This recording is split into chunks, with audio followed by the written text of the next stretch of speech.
Welcome to the Abundance Vortex. I am your guide, Heidi Leatherby. Today, I will read a wonderful book that has been a key text in my studies of wealth creation. The Science of Getting Rich, authored by Wallace D. Wattles, is a pioneering work in the realm of self-help and financial success literature. First published in 1910, this timeless classic introduces readers to the concept that wealth creation is not merely a matter of luck or hard work, but a precise science governed by specific principles. Wattles combines practical advice with philosophical insights, presenting a transformative approach that empowers individuals to harness the power of thought, visualization, and action to manifest abundance and prosperity. Through a series of concise and profound chapters, the book offers a roadmap to financial independence, urging readers to shift their mindset and adopt a creative rather than competitive approach to achieving their richest potential. Preface. This book is pragmatical, not philosophical, a practical manual, not a treatise upon theories. It is intended for the men and women whose most pressing need is for money, who wish to get rich first and philosophize afterward. It is for those who have so far found neither the time, the means, nor the opportunity to go deeply into the study of metaphysics, but who want results and who are willing to take the conclusions of science as a basis for action without going into all the processes by which those conclusions were reached. It is expected that the reader will take the fundamental statements upon faith, just as he would take statements concerning a law of electrical action if they were promulgated by a Marconi or an Edison, and taking the statements upon faith that he will prove their truth by acting upon them without fear or hesitation. Every man or woman who does this will certainly get rich, for the science herein applied is an exact science, and failure is impossible. For the benefit, however, of those who wish to investigate philosophical theories and so secure a logical basis for faith, I will here cite certain authorities. The monistic theory of the universe, the theory that one is all and that all is one, that one substance manifests itself as the seeming many elements of the material world, is of Hindu origin and has been gradually winning its way into the thought of the Western world for 200 years. It is the foundation of all the Oriental philosophies and of those of Descartes, Spinoza, Leibniz, Schopenhauer, Hegel, and Emerson. The reader who would dig to the philosophical foundations of this is advised to read Hegel and Emerson for himself. In writing this book, I have sacrificed all other considerations to plainness and simplicity of style, so that all might understand. The plan of action laid down herein was deduced from the conclusions of philosophy. It has been thoroughly tested and bears the supreme test of practical experiment. It works. If you wish to know how the conclusions were arrived at, read the writings of the authors mentioned above, and if you wish to reap the fruits of their philosophies in actual practice, read this book and do exactly as it tells you to do. The author. Chapter 1. The right to be rich.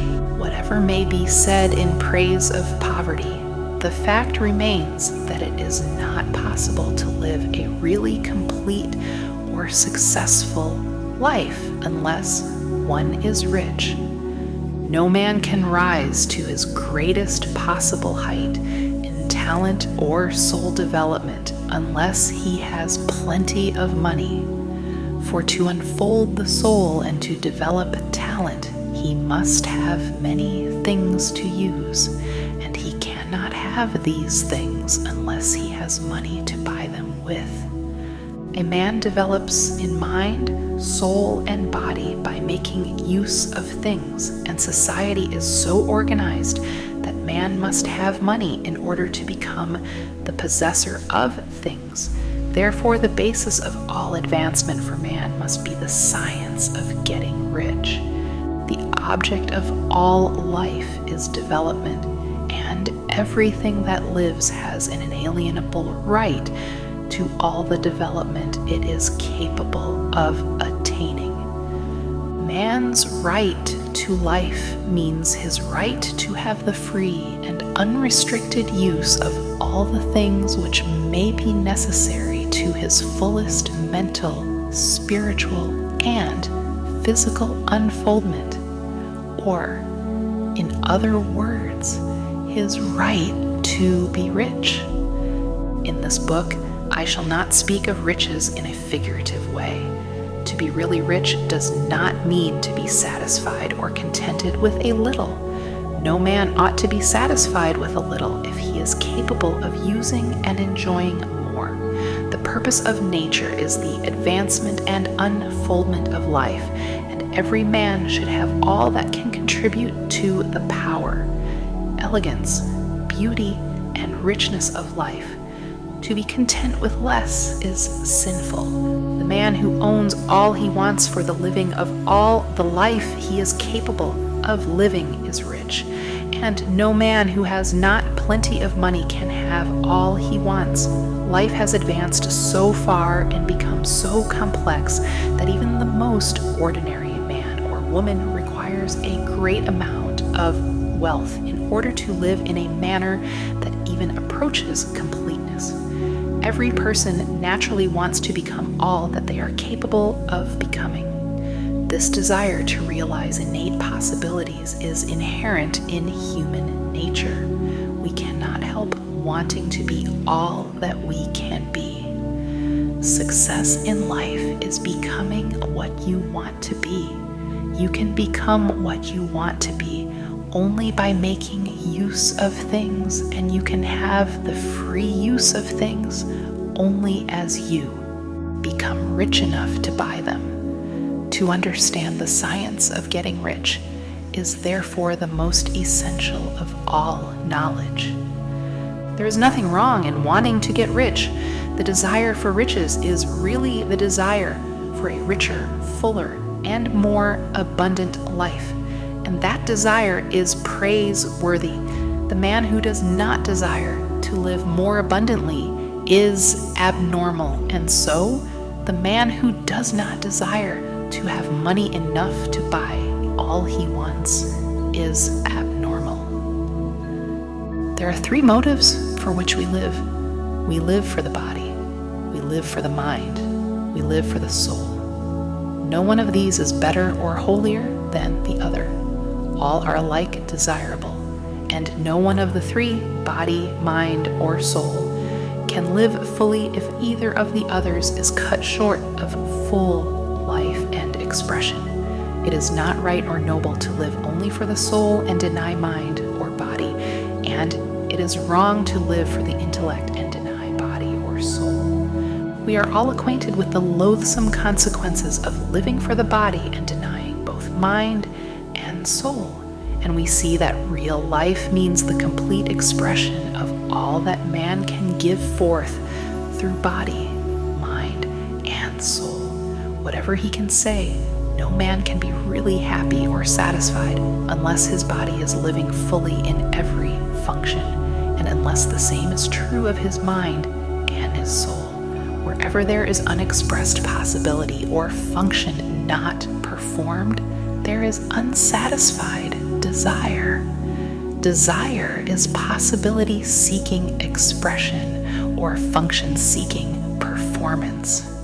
Man cannot live fully in body without good food, comfortable clothing, and warm shelter, and without freedom from excessive toil. Rest and recreation are also necessary to his physical life. He cannot live fully in mind without books and time to study them, without opportunity for travel and observation, or without intellectual companionship.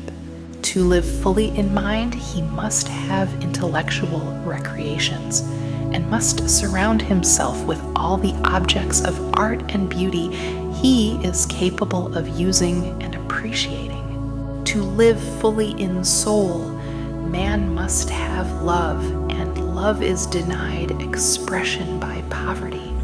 A man's highest happiness is found in the bestowal of benefits on those he loves. Love finds its most natural and spontaneous expression in giving. The man who has nothing to give cannot fill his place as a husband or father, as a citizen, or as a man. It is in the use of material things that a man finds full life for his body, develops his mind, and unfolds his soul. It is therefore of supreme importance to him that he should be rich. It is perfectly right that you should desire to be rich. If you are a normal man or woman, you cannot help doing so. It is perfectly right that you should give your best attention to the science of getting rich, for it is the noblest and most necessary of all studies.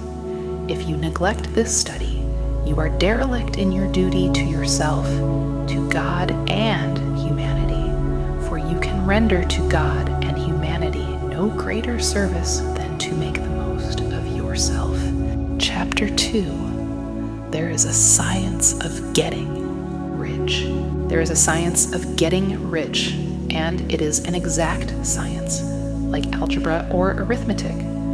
There are certain laws which govern the process of acquiring riches. Once these laws are learned and obeyed by any man, he will get rich with mathematical certainty.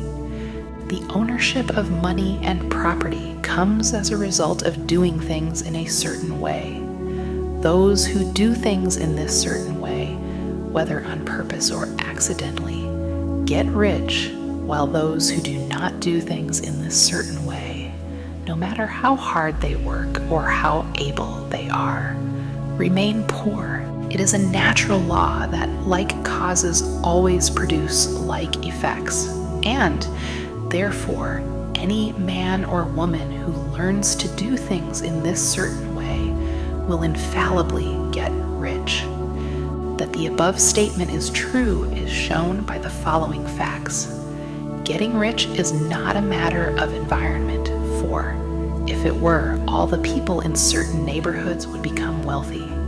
The people of one city would all be rich, while those of other towns would all be poor. Or the inhabitants of one state would roll in wealth, while those of an adjoining state would be in poverty. But everywhere we see rich and poor living side by side in the same environment and often engaged in the same vocations. When two men are in the same locality and in the same business, and one gets rich while the other remains poor, it shows that getting rich is not primarily a matter of environment. Some environments may be more favorable than others, but when two men in the same business are in the same neighborhood, and one gets rich while the other fails, it indicates that getting rich is the result of doing things in a certain way. And further, the ability to do things in this certain way is not due solely to the possession of talent. For many people who have great talent remain poor, while others who have very little talent get rich. Studying the people who have got rich, we find that they are an average lot in all respects, having no greater talents and abilities than other men. It is evident that they do not get rich because they possess talents and abilities that other men have not, but because they happen to do things in a certain way. Getting rich is not the result of saving or thrift. Many very penurious people are poor, while free spenders often get rich. Nor is getting rich due to doing things which others fail to do, for two men in the same business often do almost exactly the same things, and one gets rich while the other remains poor or becomes bankrupt. From all these things, we must come to the conclusion that getting rich is the result of doing things in a certain way.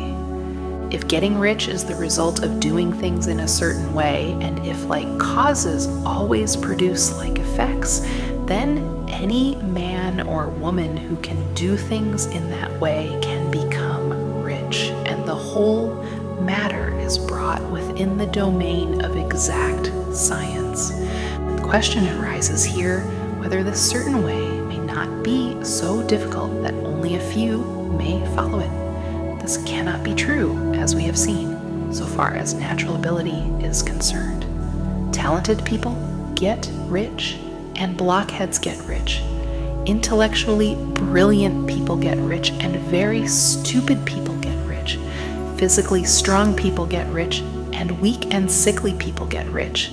Some degree of ability to think and understand is, of course, essential, but insofar natural ability is concerned, any man or woman who has sense enough to read and understand these words can certainly get rich. Also, we have seen that it is not a matter of environment. Location counts for something. One would not go to the heart of the Sahara and expect to do successful business. Getting rich involves the necessity of dealing with men and of being where there are people to deal with. And if these people are inclined to deal in the way you want to deal, so much the better. But that is about as far as environment goes. If anybody else in your town can get rich, so can you. And if anybody else in your state can get rich, so can you. Again, it is not a matter of choosing some particular business or profession. People get rich in every business and in every profession, while their next-door neighbors in the same vocation remain in poverty. It is true that you will do best in a business which you like and which is congenial to you, and if you have certain talents which are well developed, you will do best in a business which calls for the exercise of those talents. Also, you will do best in a business which is suited to your locality. An ice cream parlor would do better in a warm climate than in Greenland, and a salmon fishery will succeed better in the Northwest than in Florida, where there are no salmon. But aside from these general limitations, getting rich is not dependent upon your engaging in some particular business, but upon your learning to do things in a certain way. If you are now in business and anybody else in your locality is getting rich in the same business while you are not getting rich, it is because you are not doing things in the same way that the other person is doing them. No one is prevented from getting rich by lack of capital. True, as you get capital, the increase becomes more easy and rapid, but one who has capital is already rich and does not need to consider how to become so. No matter how poor you may be, if you begin to do things in a certain way, you will begin to get rich and you will begin to have capital. The getting of capital is a part of the process of getting rich, and it is a part of the result which invariably follows the doing of things in the certain way. You may be the poorest man on the continent and be deeply in debt. You may have neither friends, influence, nor resources. But if you begin to do things in this way, you must infallibly begin to get rich, for like causes must produce like effects. If you have no capital, you can get capital. If you are in the wrong business, you can get into the right business. If you are in the wrong location, you can go to the right location. And you can do so by beginning in your present business and in your present location to do things in the certain way which causes success. Chapter 3 is opportunity monopolized. No man is kept poor because opportunity has been taken away from him, because other people have monopolized the wealth and have put a fence around it. You may be shut off from engaging in business in certain lines, but there are other channels open to you. Probably it would be hard for you to get control of any of the great railroad systems. That field is pretty well monopolized, but the electric railway business is still in its infancy and offers plenty of scope for enterprise. And it will be but a very few years until traffic and transportation through the air will become a great industry, and in all its branches will give employment to hundreds of thousands and perhaps to millions of people. Why not turn your attention to the development of aerial transportation instead of competing with J.J. Hill and others for a chance in the steam railway world? It is quite true that if you are a workman in the employ of the Steel Trust, you have very little chance of becoming the owner of the plant in which you work. But it is also true that if you will commence to act in a certain way, you can soon leave the employ of the Steel Trust. You can buy a farm of from 10 to 40 acres and engage in business as a producer of foodstuffs. There is great opportunity at this time for men who will live upon small tracts of land and cultivate the same intensively. Such men will certainly get rich. You may say that it is impossible for you to get the land, but I am going to prove to you that it is not impossible, and that you can certainly get a farm if you will go to work in a certain way. At different periods, the tide of opportunity sets in different directions according to the needs of the whole and the particular stage of social evolution which has been reached. At present, in America, it is setting toward agriculture and the allied industries and professions. Today, opportunity is open before the factory worker in his line. It is open before the businessman who supplies the farmer more than before the one who supplies the factory worker, and before the professional man who waits upon the farmer more than before the one who serves the working class. There is abundance of opportunity for the man who will go with the tide instead of trying to swim against it. So the factory workers, either as individuals or as a class, are not deprived of opportunity. The workers are not being kept down by their masters. They are not being ground by the trusts and combinations of capital. As a class, they are where they are because they do not do things in a certain way. If the workers of America chose to do so, they could follow the example of their brothers in Belgium and other countries and establish great department stores and cooperative industries. They could elect men of their own class to office and pass laws favoring the development of such cooperative industries. And in a few years, they could take peaceable possession of the industrial field. The working class may become the master class whenever they will begin to do things in a certain way. The law of wealth is the same for them as it is for all others.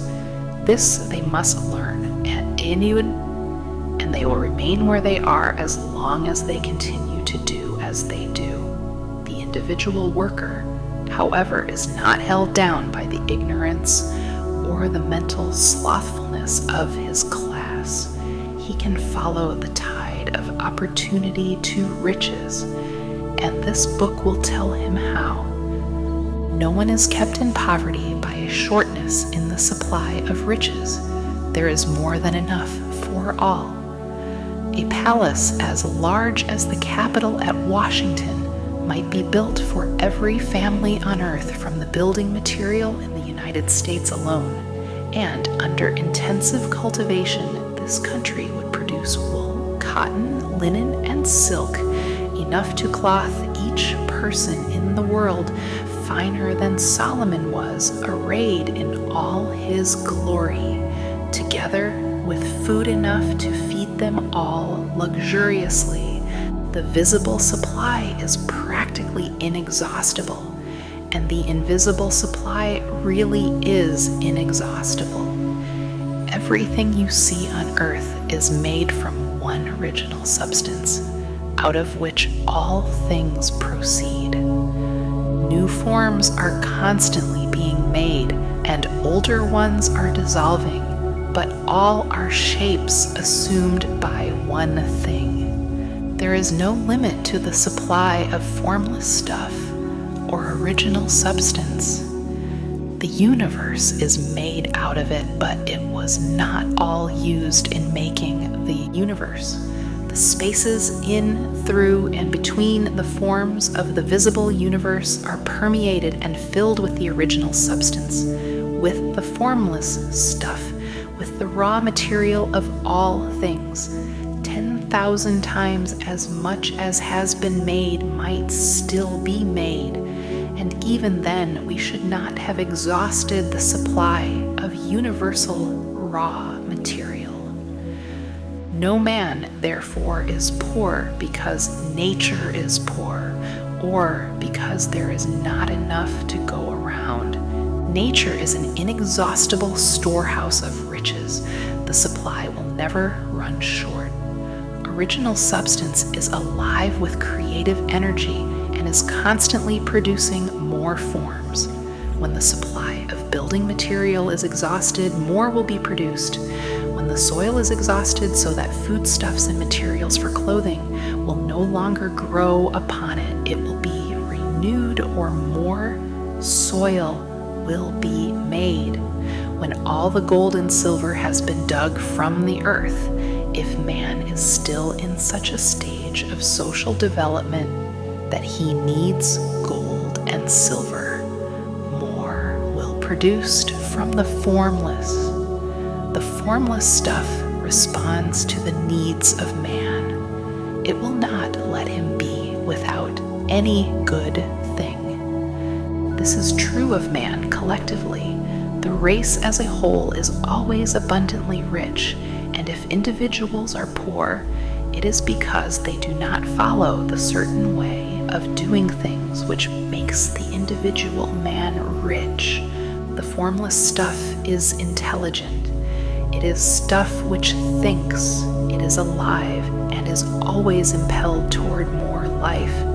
It is the natural and inherent impulse of life to seek to live more. It is the nature of intelligence to enlarge itself, and of consciousness to seek to extend its boundaries and find fuller expression. The universe of forms has been made by formless living substance, throwing itself into form in order to express itself more fully. The universe is a great living presence, always moving inherently toward more life and fuller functioning. Nature is formed for the advancement of life. Its impelling motive is the increase of life. For this cause, everything which can possibly minister to life is bountifully provided. There can be no lack unless God is to contradict himself and nullify his own works. You are not kept poor by lack in the supply of riches. It is a fact which I shall demonstrate a little farther on, that even the resources of the formless supply are at the command of the man or woman will act and think in a certain way. Chapter 4, the first principle in the science of getting rich. Thought is the only power which can produce tangible riches from the formless substance. The stuff from which all things are made is a substance which thinks, and a thought of form in this substance produces the form. Original substance moves according to its thoughts. Every form and process you see in nature is the visible expression of a thought in original substance. As the formless stuff thinks of a form, it takes that form. As it thinks of a motion, it makes that motion. That is the way all things were created. We live in a thought world, which is part of a thought universe, the thought of a moving universe extended throughout formless substance, and the thinking stuff moving according to that thought took the form of systems of planets and maintains that form. Thinking substance takes the form of its thought and moves according to the thought, holding the idea of a circling system of suns and worlds. It takes the form of these bodies and moves them as it thinks. Thinking the form of a slow-growing oak tree, it moves accordingly and produces the tree, though centuries may be required to do the work. In creating, the formless seems to move according to the lines of motion it has established.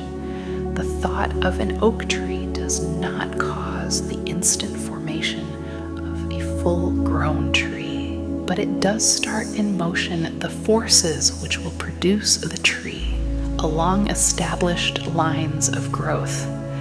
Every thought of form held in the thinking substance causes the creation of the form, but always, or at least generally, along lines of growth and action already established.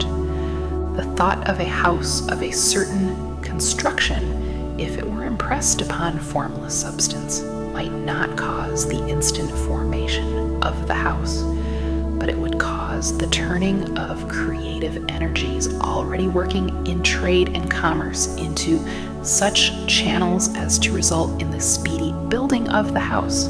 And if there were no existing channels through which the creative energy could work, then the house would be formed directly from primal substance without waiting for the slow processes of the organic and inorganic world. No thought of form can be impressed upon original substance without causing the creation of the form. Man is a thinking center and can originate thought. All the forms that man fashions with his hands must first exist in his thought. He cannot shape a thing until he has thought that thing. And so far, man has confined his efforts wholly to the work of his hands. He has applied manual labor to the world of forms, seeking to change or modify those already existing. He has never thought of trying to cause the creation of new forms by impressing his thoughts upon formless substance. When man has a thought form, he takes material from the forms of nature and makes an image of the form which is in his mind. He has, so far, made little or no effort to cooperate with formless intelligence, to work with the Father. He has not dreamed that he can do what he seeth the Father doing. Man reshapes and modifies existing forms by manual labor. He has given no attention to the question whether he may not produce things from formless substance. By communicating his thoughts to it, we propose to prove that he may do so, to prove that any man or woman may do so, and to show how. As our first step, we must lay down 3 fundamental propositions. First, we assert that there is one original formless stuff or substance from which all things are made. All the seemingly many elements are but different presentations of one element. All the many forms found in organic and inorganic nature are but different shapes, made from the same stuff. And this stuff is thinking stuff. A thought held in it produces the form of the thought. Thought in thinking substance produces shapes. Man is a thinking center, capable of original thought. If man can communicate his thought to original thinking substance, he can cause the creation or formation of the thing he thinks about. To summarize this, there is a thinking stuff from which all things are made, and which in its original state permeates, penetrates, and fills the interspaces of the universe. A thought in this substance produces the thing that is imaged by the thought. Man can form things in his thought, and by impressing his thought upon formless substance, can cause the thing he thinks about to be created. It may be asked if I can prove these statements, and without going into details, I answer that I can do so, both by logic and experience. Reasoning back from the phenomena of form and thought, I come to one original thinking substance, and reasoning forward from this thinking substance, I come to man's power to cause the formation of the thing he thinks about. And by experiment, I find the reasoning true, and this is my strongest proof. If one man who reads this book gets rich by doing what it tells him to do, that is evidence in support of my claim. But if every man who does what it tells him to do gets rich, that is positive proof until someone goes through the process and fails. The theory is true until the process fails, and this process will not fail, for every man who does exactly what this book tells him to do will get rich. I have said that men get rich by doing things in a certain way, and in order to do so, men must become able to think in a certain way. A man's way of doing things is the direct result of the way he thinks about things. To do things in a way you want to do them, you will have to acquire the ability to think the way you want to think. This is the first step toward getting rich. To think what you want to think is to think truth, regardless of appearances. Every man has the natural and inherent power to think what he wants to think, but it requires far more effort to do so than it does to think the thoughts which are suggested by appearances. To think according to appearance is easy.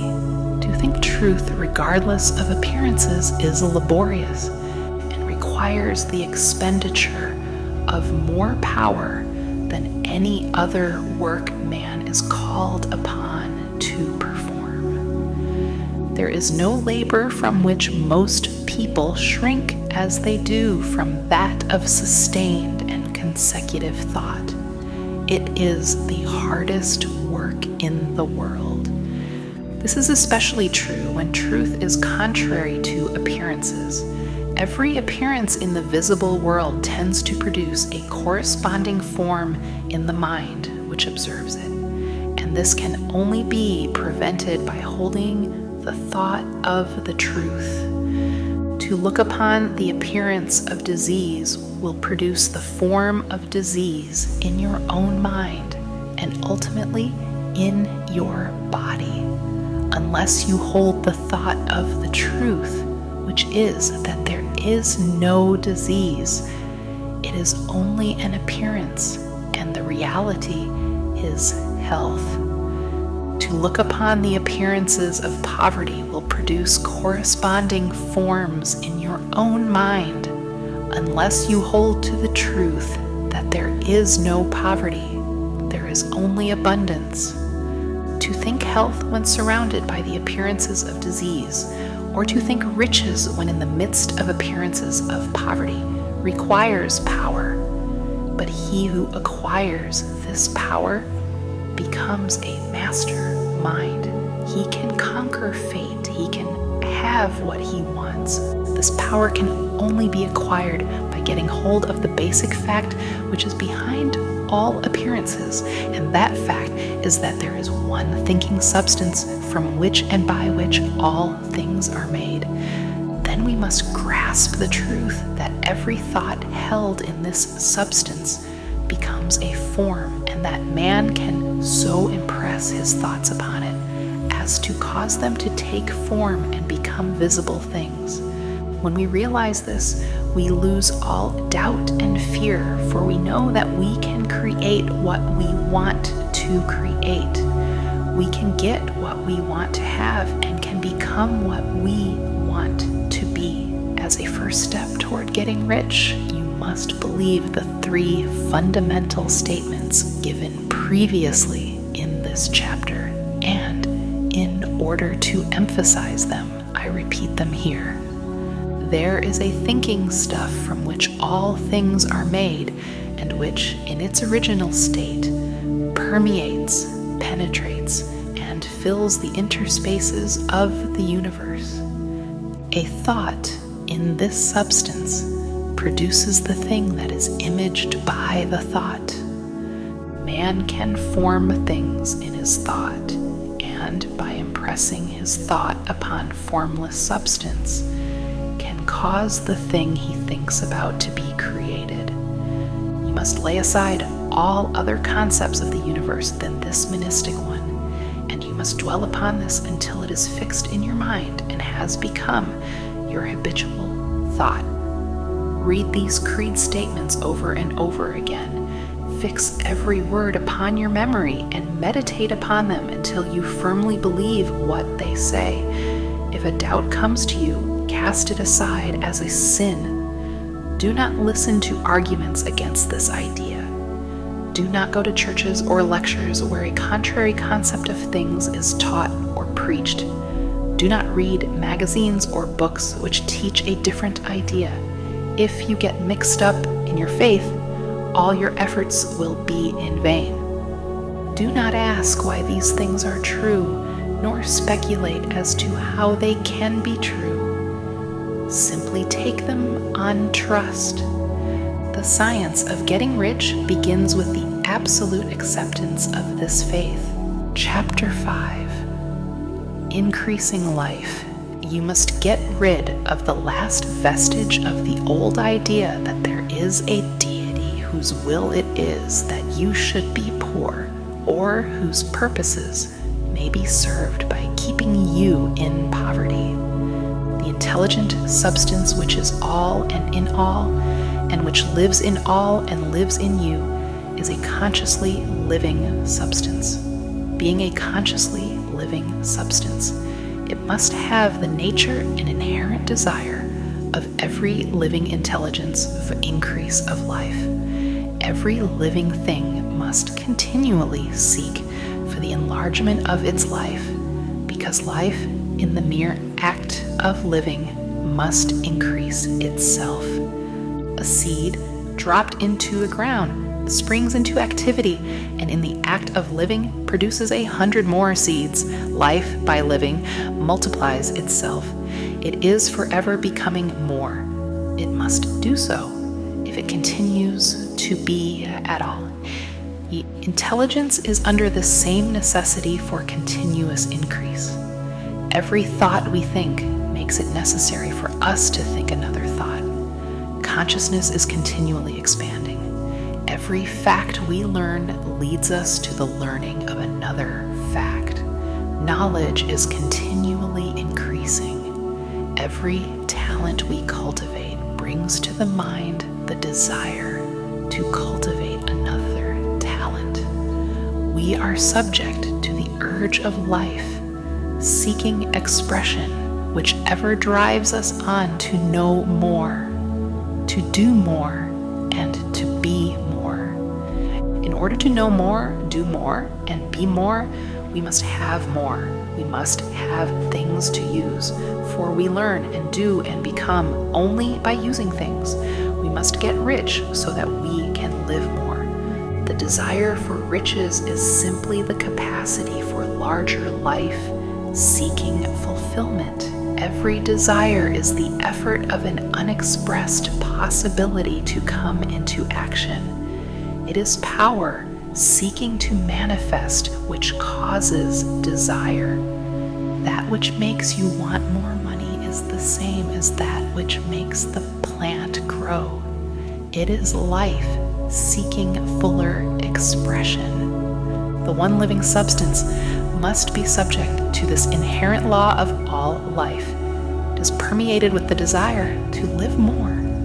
That is why it is under the necessity of creating things. The one substance desires to live more in you. Hence, it wants you to have all the things you can use. It is the desire of God that you should get rich. He wants you to get rich because He can express Himself better through you if you have plenty of things to use in giving Him expression. He can live more in you if you have unlimited command of the means of life. The universe desires you to have everything you want to have. Nature is friendly to your plans. Everything is naturally for you. Make up your mind that this is true. It is essential, however, that your purpose should harmonize with the purpose that is in all. You must want real life, not mere pleasure of sensual gratification. Life is the performance of function, and the individual really lives only when he performs every function, physical, mental, and spiritual, of which he is capable, without excess in any. You do not want to get rich in order to live swinishly, for the gratification of animal desires. That is not life. But the performance of every physical function is a part of life, and no one lives completely who denies the impulses of the body a normal and healthful expression. And you do not want to get rich solely to enjoy mental pleasures, to get knowledge, to gratify ambition, to outshine others, to be famous. All these are a legitimate part of life, but the man who lives for the pleasures of the intellect alone will only have a partial life, and he will never be satisfied with his lot. You do not want to get rich solely for the good of others, to lose yourself for the salvation of mankind, to experience the joys of philanthropy and sacrifice. The joys of the soul are only a part of life, and they are no better or nobler than any other part. You want to get rich in order that you may eat, drink, and be merry when it is time to do these things, in order that you may surround yourself with beautiful things, see distant lands, feed your mind, and develop your intellect, in order that you may love men and do kind things, and be able to play a good part in helping the world to find truth. But remember that extreme altruism is no better and no nobler than extreme selfishness. Both are mistakes.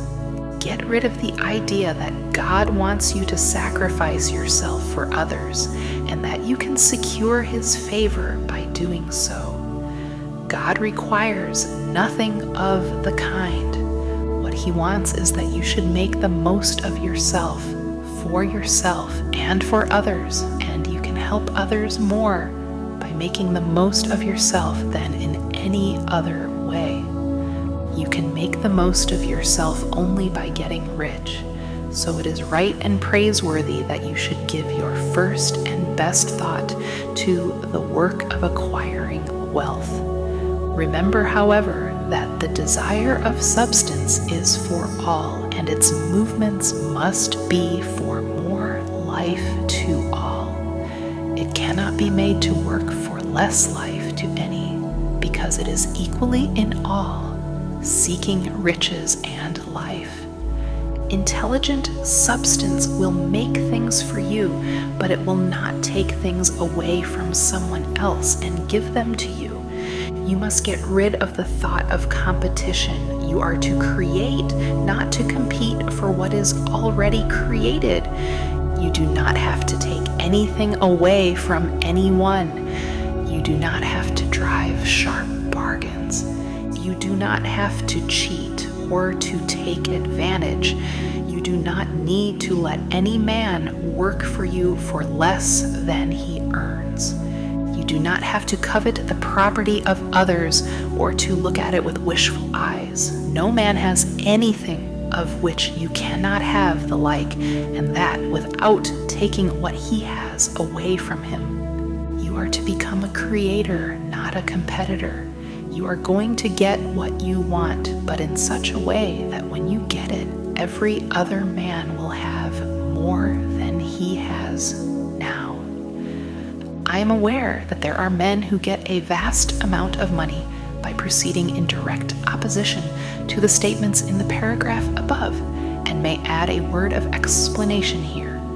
Men of the plutocratic type who become very rich do so sometimes purely by their extraordinary ability on the plane of competition, and sometimes they unconsciously relate themselves to substance in its great purposes and movements for the general racial upbuilding through industrial evolution. Rockefeller, Carnegie, Morgan, et al. Have been the unconscious agents of the Supreme in the necessary work of systematizing and organizing productive industry, and in the end their work will contribute immensely toward increased life for all. Their day is nearly over. They have organized production and will soon be succeeded by the agents of the multitude, who will organize the machinery of distribution. The multimillionaires are like the monster reptiles of the prehistoric eras. They play a necessary part in the evolutionary process, but the same power which produced them will dispose of them. And it is well to bear in mind that they have never been really rich. A record of the private lives of most of this class will show that they have really been the most abject and wretched of the poor.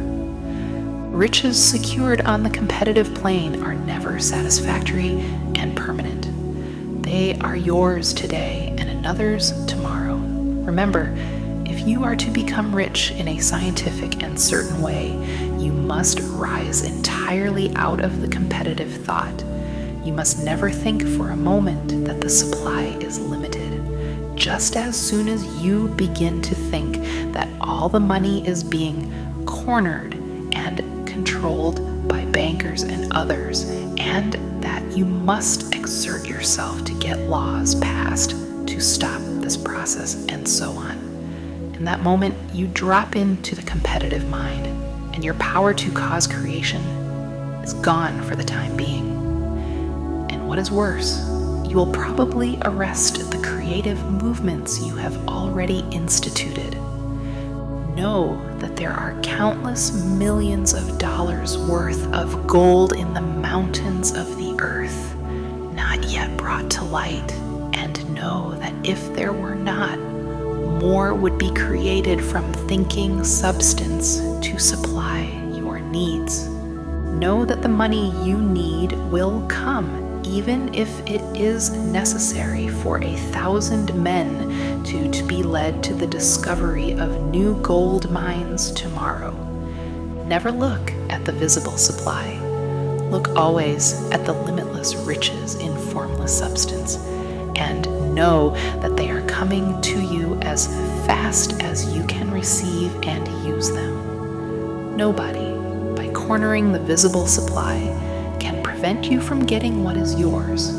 So never allow yourself to think for an instant that all the best building spots will be taken before you get ready to build your house, unless you hurry. Never worry about the trusts and combines. and get anxious for fear they will soon come to own the whole earth. Never get afraid that you will lose what you want because some other person beats you to it. That cannot possibly happen. You are not seeking anything that is possessed by anybody else. You are causing what you want to be created from formless substance, and the supply is without limits. Stick to the formulated statement. There is a thinking stuff from which all things are made, and which, in its original state, permeates, penetrates, and fills the interspaces of the universe. A thought in this substance produces the thing that is imaged by the thought. Man can form things in his thought, and by impressing his thought upon formless substance, can cause the thing he thinks about to be created. Chapter 6. How riches come to you. When I say that you do not have to drive sharp bargains, I do not mean that you do not have to drive any bargains at all, or that you are above the necessity for having any dealings with your fellow men. I mean that you will not need to deal with them unfairly. You do not have to get something for nothing, but can give to every man more than you take from him. You cannot give every man more in cash market value than you take from him, but you can give him more in use value than the cash value of the thing you take from him. The paper, ink, and other material in this book may not be worth the money you pay for it, but if the ideas suggested by it bring you thousands of dollars, you have not been wronged by those who sold it to you. They have given you a great use value for a small cash value.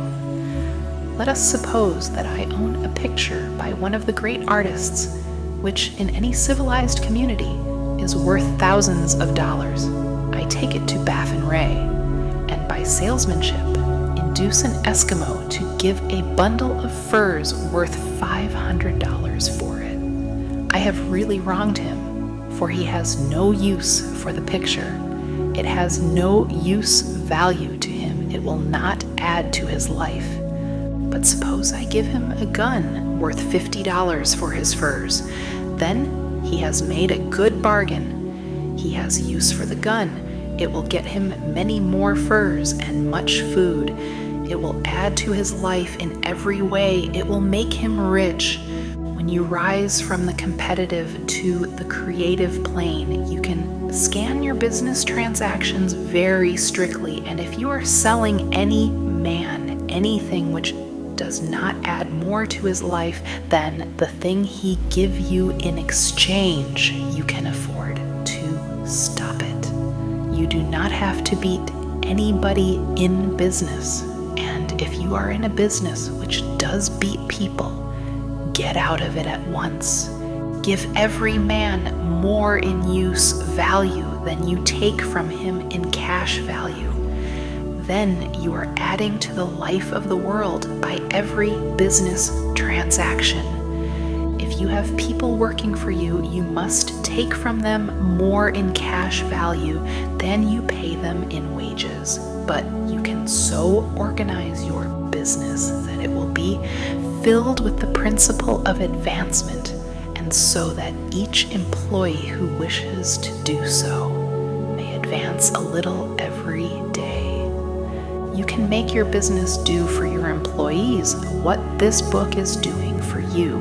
You can so conduct your business that it will be a sort of ladder by which every employee who will take the trouble may climb to riches himself, and given the opportunity, if he will not do so, it is not your fault.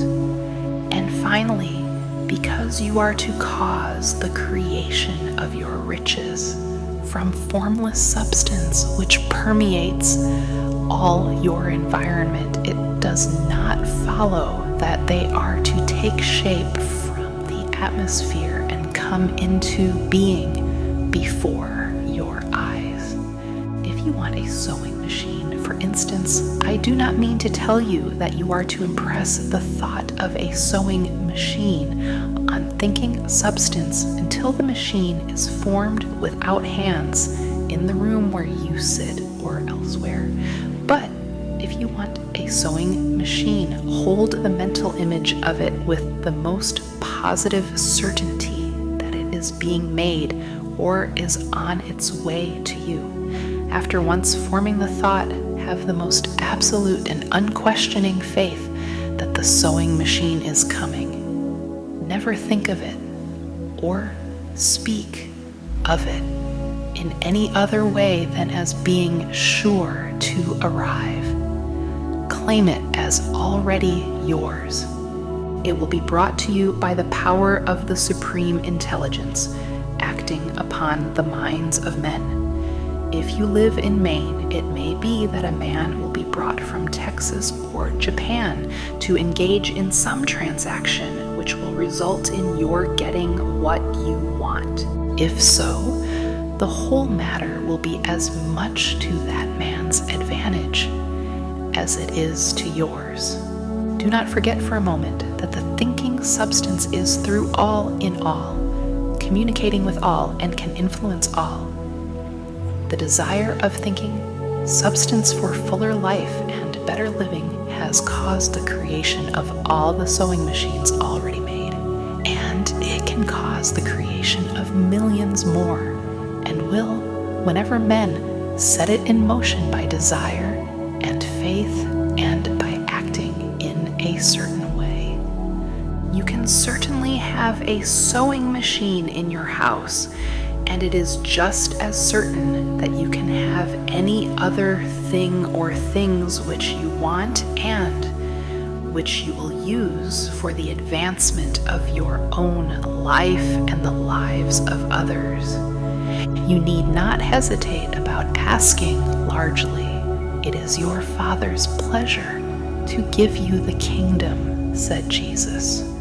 Original substance wants to live all that is possible in you and wants you to have all that you can or will use for the living of the most abundant life. If you fix upon your consciousness the fact that the desire you feel for the possession of riches is one with the desire of omnipotence for more complete expression, your faith becomes invincible. Once I saw a little boy sitting at a piano and vainly trying to bring harmony out of the keys, and I saw that he was grieved and provoked by his inability to play real music. I asked him the cause of his vexation, and he answered, "I can feel the music in me, but I can't make my hands go right." The music in him was the urge of original substance, containing all the possibilities of all life. All that there is of music was seeking expression through the child. God, the one substance, is trying to live and do and enjoy things through humanity. He is saying, I want hands to build wonderful structures, to play divine harmonies, to paint glorious pictures. I want feet to run my errands, eyes to see my beauties, tongues to tell mighty truths and to sing marvelous songs, and so on. All that there is of possibility is seeking expression through men. God wants those who can play music to have pianos and every other instrument, and to have the means to cultivate their talents to the fullest extent. He wants those who can appreciate beauty to be able to surround themselves with beautiful things. He wants those who can discern truth to have every opportunity to travel and observe. He wants those who can appreciate dress to be beautifully clothed, and those who can appreciate good food to be luxuriously fed. He wants all these things because it is himself that enjoys and appreciates them. It is God who wants to play and and sing and enjoy beauty and proclaim truth and wear fine clothes and eat good foods. It is God that worketh in you to will and to do, said Paul. The desire you feel for riches is the infinite, seeking to express himself in you as he sought to find expression in the little boy at the piano. So you need not hesitate to ask largely. Your part is to focalize and express the desire to God. This is a difficult point with most people. They retain something of the old idea that poverty and self-sacrifice are pleasing to God. They look upon poverty as a part of the plan, a necessity of nature. They have the idea that God has finished his work and made all that he can make, and that the majority of men must stay poor because there is not enough to go around. They hold to so much of this erroneous thought that they feel ashamed to ask for wealth. They try not to want more than a very modest competence, just enough to make them fairly comfortable. I recall now the case of one student who was told that he must get in mind a clear picture of the things he desired, so that the creative thought of them might be impressed on formless substance. He was a very poor man, living in a rented house and having only what he earned from day to day, and he could not grasp the fact that all wealth was his. So, after thinking the matter over, he decided that he might reasonably ask for a new rug for the floor of his best room and an anthracite coal stove to heat the house during the cold weather. Following the instructions given in this book, he obtained these things in a few months, and then it dawned upon him that he had not asked enough. He went through the house in which he lived and planned all the improvements he would like to make in it. He mentally added a bay window here and a room there until it was complete in his mind as his ideal home, and then he planned its furnishings. Holding the whole picture in his mind, he began living in a certain way and moving toward what he wanted, and he owns the house now and is rebuilding it after the form of his mental image. And now, with still larger faith, he is going on to get greater things. It has been unto him according to his faith, and it is so with you and with all of us. Chapter 7. Gratitude. The illustrations given in the last chapter will have conveyed to the reader the fact that the first step toward getting rich is to convey the idea of your wants to the formless substance. This is true, and you will see that in order to do so, it becomes necessary to relate yourself to the formless intelligence in a harmonious way. To secure this harmonious relation is a matter of such primary and vital importance that I shall give some space to its discussion here, and give you instructions which, if you will follow them, will be certain to bring you into perfect unity of mind with God. The whole process of mental adjustment and atonement can be summed up in one word: gratitude. First, you believe that there is one intelligent substance from which all things proceed. Second, you believe that this substance gives you everything you desire. And third, you relate yourself to it by a feeling of deep and profound gratitude. Many people who order their lives rightly in all other ways are kept in poverty by their lack of gratitude. Having received one gift from God, they cut the wires which connect them with Him by failing to make acknowledgement. It is easy to understand that the nearer we live to the source of wealth, the more wealth we shall receive. And it is easy also to understand that the soul that is always grateful lives in closer touch with God than the one which never looks to him in thankful acknowledgement.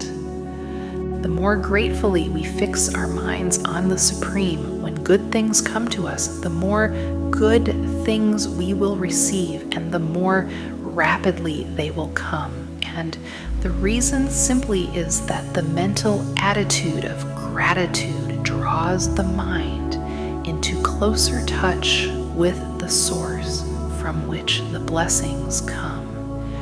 If it is a new thought to you that gratitude brings your whole mind into closer harmony with the creative energies of the universe, consider it. Well, and you will see that it is true. The good things you already have come to you along the line of obedience to certain laws.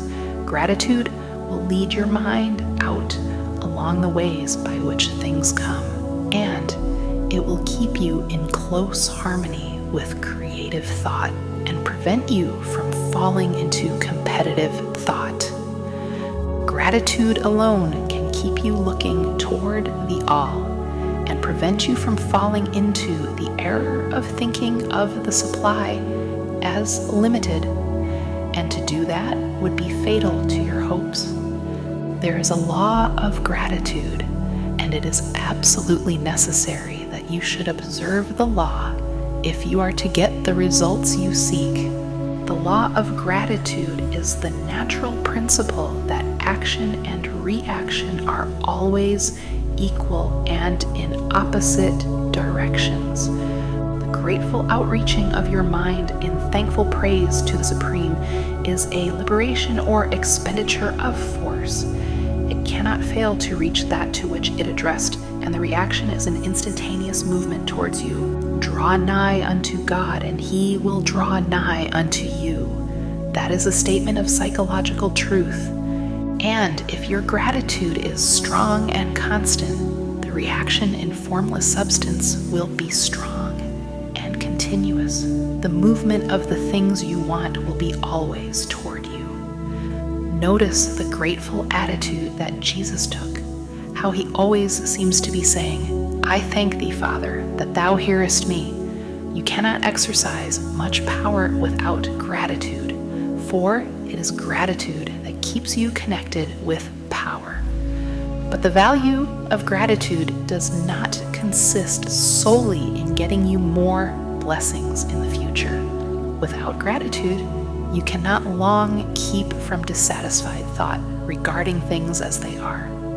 The moment you permit your mind to dwell with dissatisfaction upon things as they are, you begin to lose ground. You fix attention upon the common, the ordinary, the poor, and the squalid and mean, and your mind takes the form of these things. Then you will transmit these forms or mental images to the formless and the common, the poor, the squalid, and mean will come to you.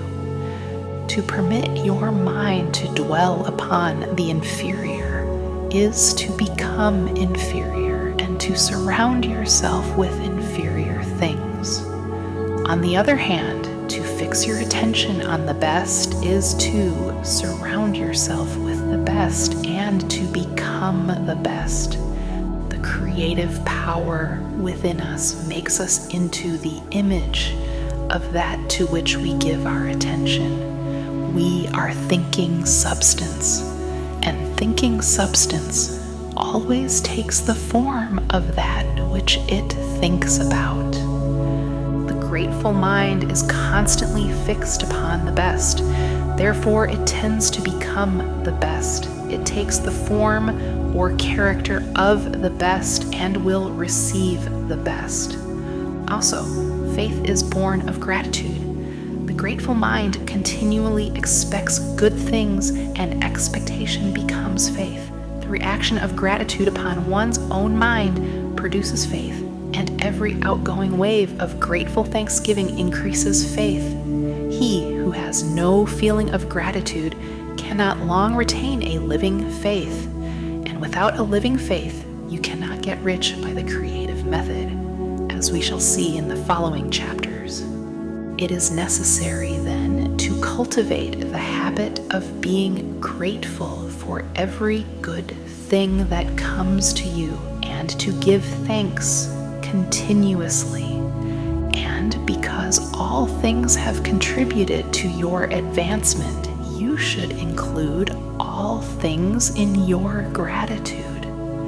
Do not waste time thinking or talking about the shortcomings or wrong actions of plutocrats or trust magnates. Their organization of the world has made your opportunity. All you get really comes to you because of them. Do not rage against corrupt politicians. If it were not for politicians, we should fall into anarchy, and your opportunity would be greatly lessened. God has worked a long time and very patiently to bring us up to where we are in industry and government, and He is going right on with His work. There is not the least doubt that He will do away with plutocrats, trust magnates, captains of industry, and politicians as soon as they can be spared. But in the meantime, behold, they are all very good. Remember that they are all helping to arrange the lines of transmission along which your riches will come to you, and be grateful to them all. This will bring you into harmonious relations with the good in everything, and the good in everything will move toward you.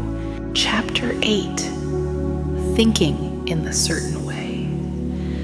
Turn back to chapter 6 and read again the story of the man who formed a mental image of his house, and you will get a fair idea of the initial step towards getting rich. You must form a clear and definite mental picture of what you want. You cannot transmit an idea unless you have it yourself.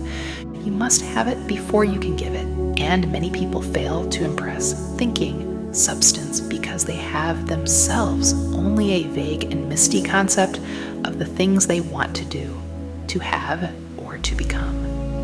It is not enough that you should have a general desire for wealth to do good with. Everybody has that desire. It is not enough that you should have a wish to travel, see things, live more, etc. Everybody has those desires also. If you were going to send a wireless message to a friend, you would not send the letters of the alphabet in their order and let him construct the message for himself, nor would you take words at random from the dictionary. You would send a coherent sentence, one which meant something. When you try to impress your wants upon substance, remember that it must be done by a coherent statement. You must know what you want and be definite. You can never get rich or start the creative power into action by sending out unformed longings and vague desires. Go over your desires just as the man I have described went over his house. See just what you want and get a clear mental picture of it as you wish it to look when you get it. That clear mental picture you must have continually in mind, as the sailor has in mind the port toward which he is sailing the ship. You must keep your face toward it all the time. You must no more lose sight of it than the steersman loses sight of the compass. It is not necessary to take exercises in concentration, nor to set apart special times for prayer and affirmation, nor to go into the silence, nor to do occult stunts of any kind. Their things are well enough, but all you need is to know what you want and to want it badly enough so that it will stay in your thoughts.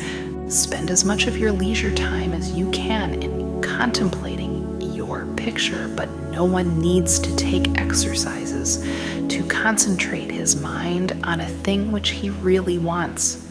It is the things you do not really care about which require effort to fix your attention upon them.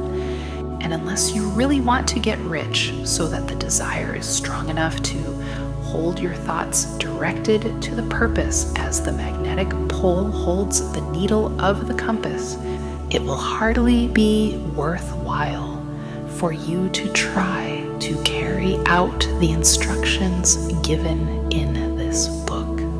The methods herein set forth are for people whose desire for riches is strong enough to overcome mental laziness and the love of ease and make them work.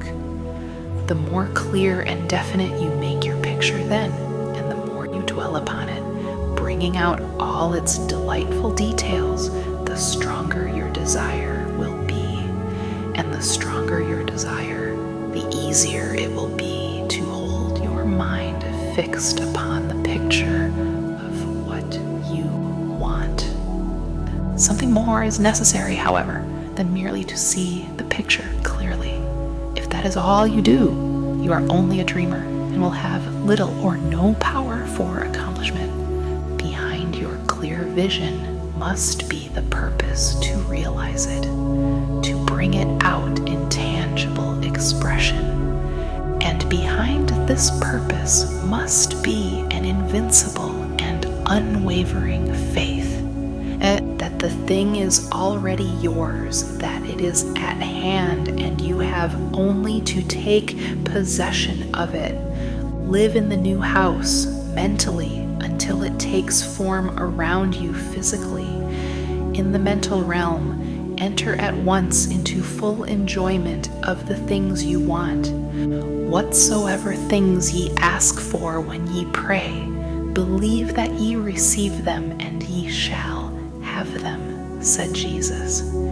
See the things you want as if they were actually around you all the time. See yourself as owning and using them. Make use of them in imagination, just as you will use them when they are your tangible possessions. Dwell upon your mental picture until it is clear and distinct, and then take the mental attitude of ownership toward everything in that picture. Take possession of it in mind, in the full faith that it is actually yours. Hold to this mental ownership. Do not waver for an instant in the faith that it is real. And remember what was said in a preceding chapter about gratitude. Be as thankful for it all the time as you expect to be when it has taken form. The man who can sincerely thank God for the things which as yet he owns only in imagination has real faith. He will get rich. He will cause the creation of whatsoever he wants. You do not need to pray repeatedly for things you want. It is not necessary to tell God about it every day. Use not vain repetitions as the heathen do, Jesus said to his pupils. For your Father knoweth that ye have need of these things before ye ask him. Your part is to intelligently formulate your desire for the things which make for a larger life, and to get these desire arranged into a coherent whole, and then to impress this whole desire upon the formless substance, which has the power and the will to bring you what you want. You do not make this impression by repeating strings of words. You make it by holding the vision with unshakable purpose to attain it, and with steadfast faith that you do attain it. The answer to prayer is not according to your faith while you are talking, but according to your faith while you are working. You cannot impress the mind of God by having a special Sabbath day set apart to tell him what you want, and the forgetting him during the rest of the week. You cannot impress him by having special hours to go into your closet and pray. If you then dismiss the matter from your mind until the power of prayer comes again. Oral prayer is well enough and has its effect, especially upon yourself, in clarifying your vision and strengthening your faith. But it is not your oral petitions which get you what you want. In order to get rich, you do not need a sweet hour of prayer. You need to pray without ceasing. And by prayer, I mean holding steadily to your vision, with the purpose to cause its creation into solid form, and the faith that you are doing so. Believe that ye receive them. The whole matter turns on receiving. Once you have clearly formed your vision. When you have formed it, it is well to make an oral statement, addressing the Supreme in reverent prayer. And from that moment, you must, in mind, receive what you ask for. Live in the new house, wear the fine clothes, ride in the automobile, go on the journey, and confidently plan for greater journeys. Think and speak of all the things you have asked for in terms of actual present ownership. Imagine an environment and a financial condition exactly as you want them, and live all the time in that imaginary environment and financial condition. Mind, however, that you do not do this as a mere dreamer and castle builder. Hold to the faith that the imaginary is being realized, and to the purpose to realize it. Remember that it is faith and purpose in the use of the imagination which make the difference between the scientist and the dreamer. And having learned this fact, it is here that you must learn the proper use of the will. Chapter 9. How to use the will. To set about getting rich in a scientific way, you do not try to apply your willpower to anything outside of yourself. You have no right to do so anyway. It is wrong to apply your will to other men and women in order to get them to do what you wish done. It is as flagrantly wrong to coerce people by mental power as it is to coerce them by physical power. If compelling people by physical force to do things for you reduces them to slavery, compelling them by mental means accomplishes exactly the same thing. The only difference is in methods. If taking things from people by physical force is robbery, then taking things by mental force is robbery also. There is no difference in principle. You have no right to use your willpower upon another person, even for his own good, for you do not know what is for his good. The science of getting rich does not require you to apply power or force to any other person in any way whatsoever. There is not the slightest necessity for doing so. Indeed, any attempt to use your will upon others will only tend to defeat your purpose. You do not need to apply your will to things in order to compel them to come to you. That would simply be trying to coerce God, and would be foolish and useless, as well as irreverent. You do not have to compel God to give you good things any more than you have to use your willpower to make the sun rise. You do not have to use your willpower to conquer an unfriendly deity or to make stubborn and rebellious forces do your bidding. Substance is friendly to you and is more anxious to give you what you want than you are to get it. To get rich, you need only to use your willpower upon yourself. When you know what to think and do, then you must use your will to compel yourself to think and do the right things. That is the legitimate use of the will in getting what you want. To use it in holding yourself to the right course. Use your will to keep yourself thinking and acting in the certain way.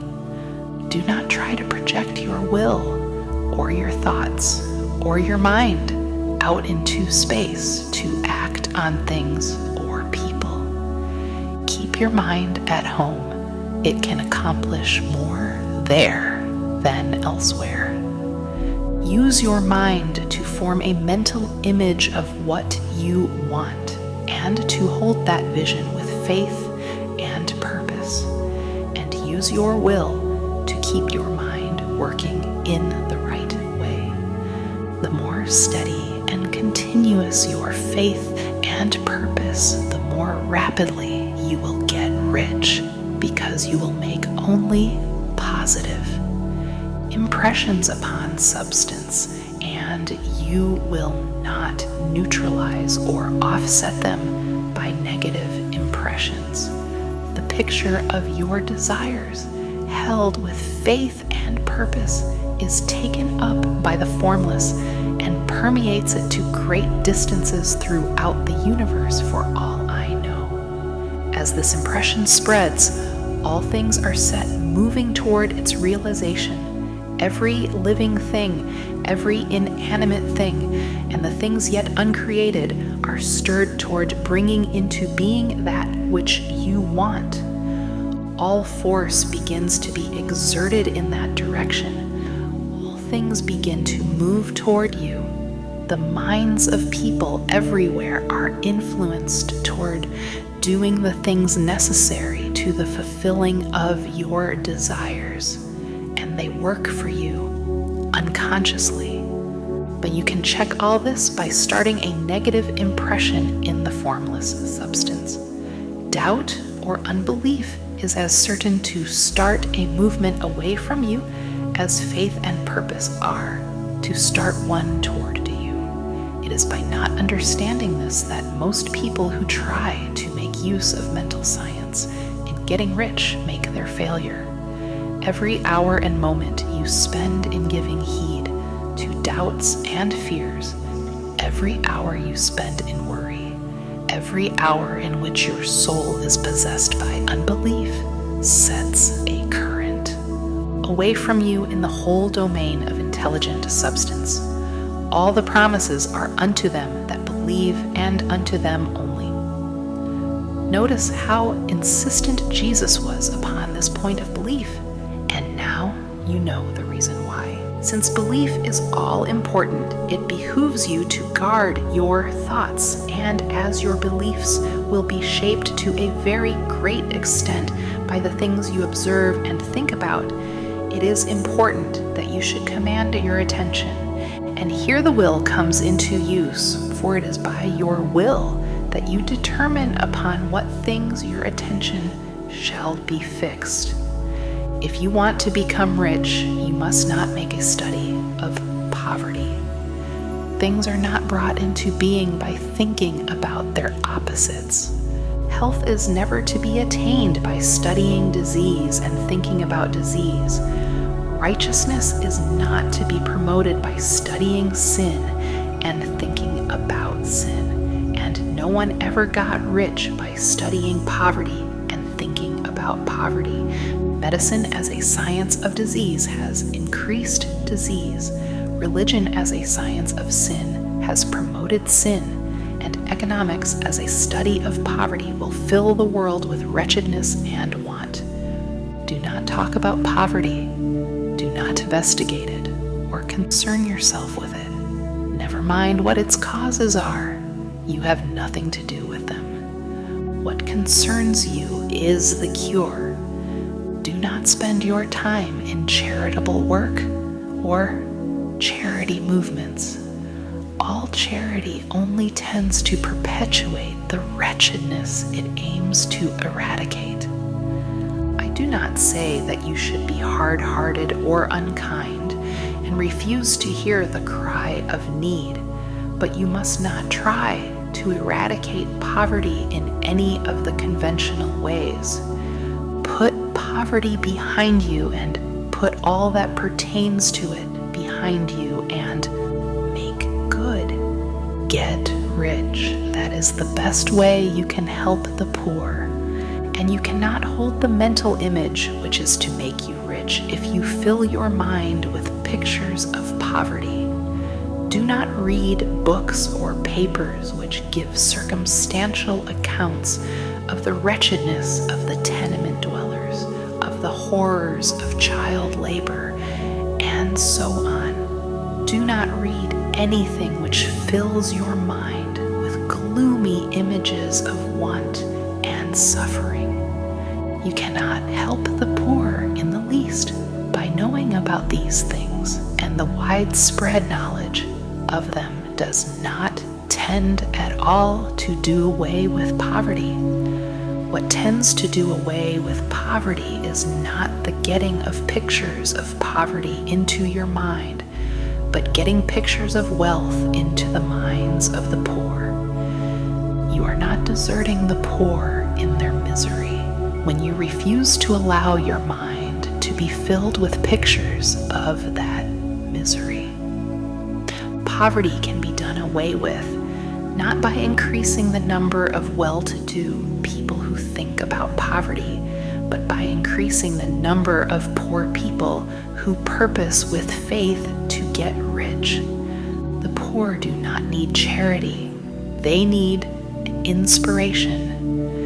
Charity only sends them a loaf of bread to keep them alive in their wretchedness, or gives them an entertainment to make them forget for an hour or two. But inspiration will cause them to rise out of their misery. If you want to help the poor, demonstrate to them that they can become rich. Prove it by getting rich yourself. The only way in which poverty will ever be banished from this world is by getting a large and constantly increasing number of people to practice the teachings of this book. People must be taught to become rich by creation, not by competition. Every man who becomes rich by competition throws down behind him the ladder by which he rises and keeps others down. But every man who gets rich by creation opens a way for thousands to follow him and inspires them to do so. You are not showing hardness of heart or an unfeeling disposition when you refuse to pity poverty, see poverty, read about poverty, or think or talk about it, or to listen to those who do talk about it. Use your willpower to keep your mind off the subject of poverty, and to keep it fixed with faith and purpose on the vision of what you want. Chapter 10. Further use of the will. You cannot retain a true and clear vision of wealth if you are constantly turning your attention to opposing pictures, whether they be external or imaginary. Do not tell of your past troubles of a financial nature. If you have had them, do not think of them at all. Do no tell of the poverty of your parents or the hardships of your early life. To do any of these things is to mentally class yourself with the poor for the time being, and it will certainly check the movement of things in your direction. Let the dead bury their dead, as Jesus said. Put poverty and all things that pertain to poverty completely behind you. You have accepted a certain theory of the universe as being correct and are resting all your hopes of happiness on its being correct. And what can you gain by giving heed to conflicting theories? Do not read religious books which tell you that the world is soon coming to an end. And do not read the writing of muckrakers and pessimistic philosophers who tell you that it is going to the devil. The world is not going to the devil. It is going to God. It is wonderful becoming. True, there may be a good many things in existing conditions which are disagreeable, but what is the use of studying them when they are certainly passing away? And when the study of them only tends to check their passing and keep them with us, why give time and attention to things which are being removed by evolutionary growth, when you can hasten their removal only by promoting the evolutionary growth as far as your part of it goes. No matter how horrible in seeming may be the conditions in certain countries, sections, or places, you waste your time and destroy your own chances by considering them. You should interest yourself in the world's becoming rich. Think of the riches the world is coming into instead of the poverty it is growing out of, and bear in mind that the only way in which you can assist the world in growing rich is by growing rich yourself through the creative method, not the competitive one. Give your attention wholly to riches. Ignore poverty. Whenever you think or speak of those who are poor, think and speak of them as those who are becoming rich, as those who are to be congratulated rather than pitied. Then they and others will catch the inspiration and begin to search for the way out. Because I say that you are to give your whole time and mind and thought to riches, it does not follow that you are to be sordid or mean. To become really rich is the noblest aim you can have in life, for it includes everything else. On the competitive plane, the struggle to get rich is a godless scramble for power over other men. But when we come into the creative mind, all this is changed. All that is possible in the way of greatness and soul unfoldment, of service and lofty endeavor, comes by way of getting rich. All is made possible by the use of things. If you lack for physical health, you will find that the attainment of it is conditional on your getting rich. Only those who are emancipated from financial worry and who have the means to live a carefree existence and follow hygienic practices can have and retain health. Moral and spiritual greatness is possible only to those who are above the competitive battle for existence, and only those who are becoming rich on the plane of creative thought are free from the degrading influences of competition. If your heart is set on domestic happiness, remember that love flourishes best where there is refinement, a high level of thought, and freedom from corrupting influences, and these are to be found only where riches are attained by the exercise of creative thought without strife or rivalry. You can aim at nothing so great or noble, I repeat, as to become rich, and you must fix your attention upon your mental picture of riches, to the exclusion of all that may tend to dim or obscure the vision. You must learn to see the underlying truth in all things. You must see beneath all seemingly wrong conditions the great one life ever moving forward toward fuller expression and more complete happiness. It is the truth that there is no such thing as poverty, that there is only wealth. Some people remain in poverty because they are ignorant of the fact that there is wealth for them, and these can best be taught by showing them the way to affluence in your own person and practice. Others are poor because while they feel that there is a way out, they are too intellectually indolent to put forth the mental effort necessary to find that way and by travel it. And for these, the very best thing you can do is to arouse their desire by showing them the happiness that comes from being rightly rich. Others still are poor because while they have some notion of science, They have become so swamped and lost in the maze of metaphysical and occult theories that they do not know which road to take. They try a mixture of many systems and fail in all. For these, again, the very best thing to do is to show the right way in your own person and practice. An ounce of doing things is worth a pound of theorizing. The very best thing you can do for the whole world is to make the most of yourself.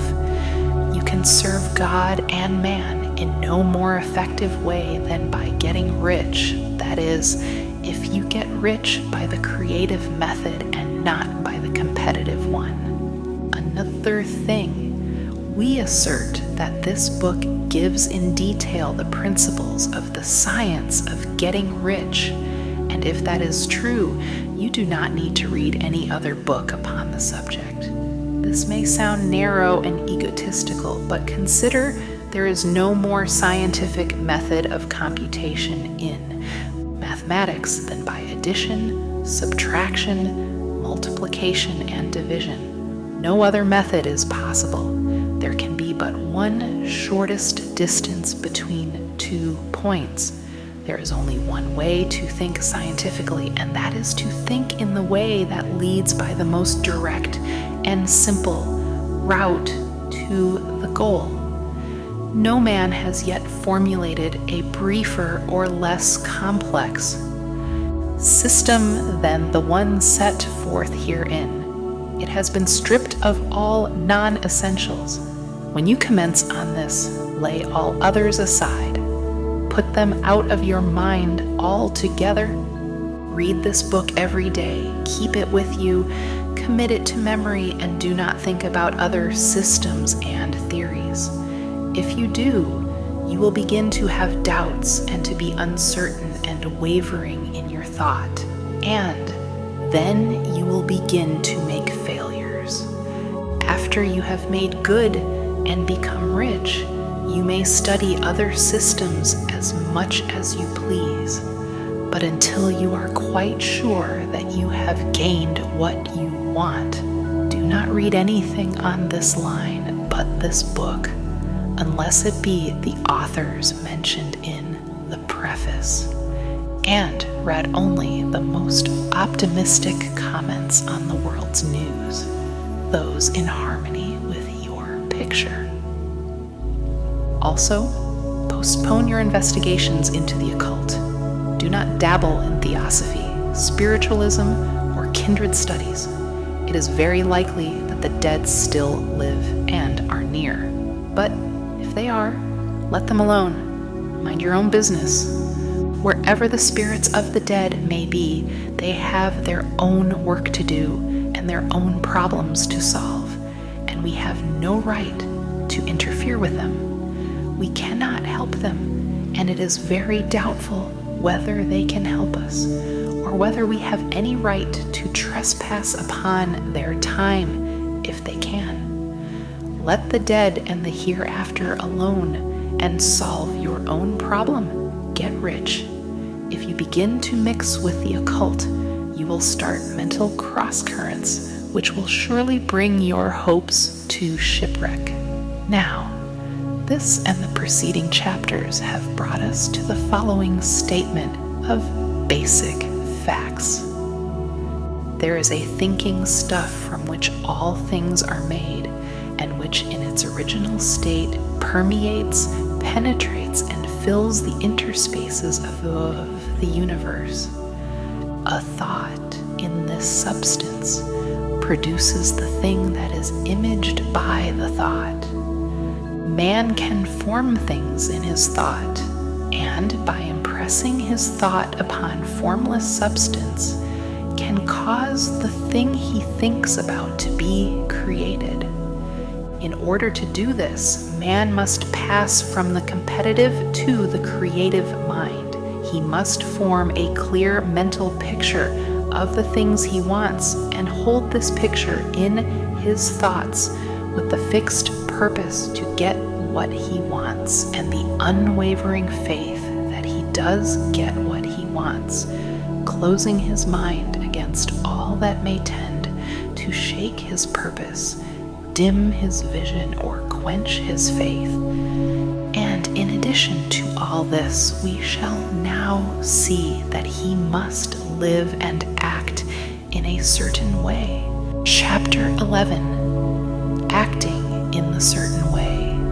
Thought is the creative power, or the impelling force which causes the creative power to act.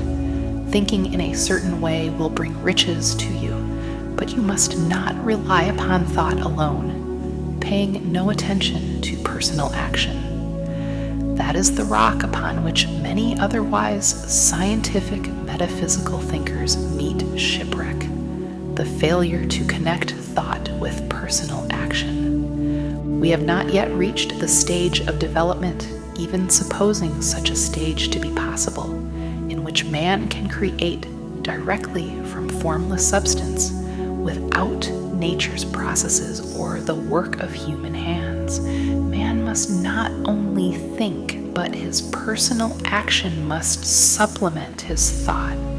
By thought, you can cause the gold in the hearts of the mountains to be impelled toward you, but it will not mine itself, refine itself, coin itself into double eagles, and come rolling along the roads, seeking its way into your pocket. Under the impelling power of the Supreme Spirit, men's affairs will be so ordered that someone will be led to mine the gold for you. Other men's business transactions will be so directed that the gold will be brought toward you, and you must so arrange your own business affairs that you may be able to receive it when it comes to you. Your thought makes all things, animate and inanimate, work to bring you what you want, but your personal activity must be such that you can rightly receive what you want when it reaches you. You are not to take it as charity, nor to steal it. You must give every man more in use value than he gives you in cash value. The scientific use of thought consists in forming a clear and distinct mental image of what you want, in holding fast to the purpose to get what you want, and in realizing with grateful faith that you do get what you want. Do not try to project your thought in any mysterious or occult way, with the idea of having it go out and do things for you. That is wasted effort and will weaken your power to think with sanity. The action of thought in getting rich is fully explained in the preceding chapters. Your faith and purpose positively impress your vision upon formless substance, which has the same desire for more life that you have, and this vision, received from you, sets all the creative forces at work in and through their regular channels of action, but directed toward you. It is not your part to guide or supervise the creative process. All you have to do with that is to retain your vision, stick to your purpose, and maintain your faith and gratitude. But you must act in a certain way so that you can appropriate what is yours when it comes to you, so that you can meet the things you have in your picture and put them in their proper places as they arrive. You can really see the truth of this. When things reach you, they will be in the hands of other men who will ask an equivalent for them, and you can only get what is yours by giving the other man what is his.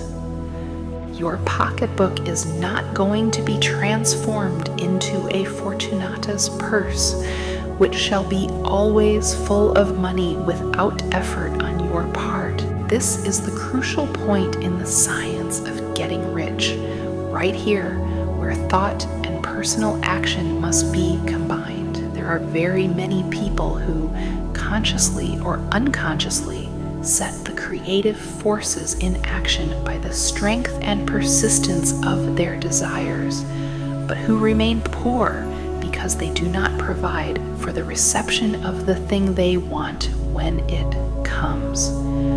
By thought, the thing you want is brought to you. By action, you receive it. Whatever your action is to be, it is evident that you must act now.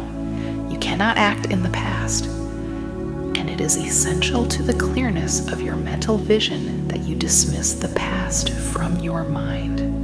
You cannot act in the future, for the future is not here yet. And you cannot tell how you will want to act in any future contingency until that contingency has arrived, because you are not in the right business or the right environment now. Do not think that you must postpone action until you get into the right business or environment. And do not spend time in the present taking thought as to the best course in possible future emergencies. Have faith in your ability to meet any emergency when it arrives. If you act in the present with your mind on the future, your present action will be with a divided mind and will not be effective. Put your whole mind into present action. Do not give your creative impulse to original substance and then sit down and wait for results. If you do, you will never get them. Act now. There is never any time but now, and there never will be any time but now. If you are ever to begin to make ready for the reception of what you want, you must begin now. And your action, whatever it is, must most likely be in your present business or employment, and must be upon the persons and things in your present environment. You cannot act where you are not. You cannot act where you have been, and you cannot act where you are going to be. You can act only where you are. Do not bother as to whether yesterday's work was well done or ill done. Do today's work well.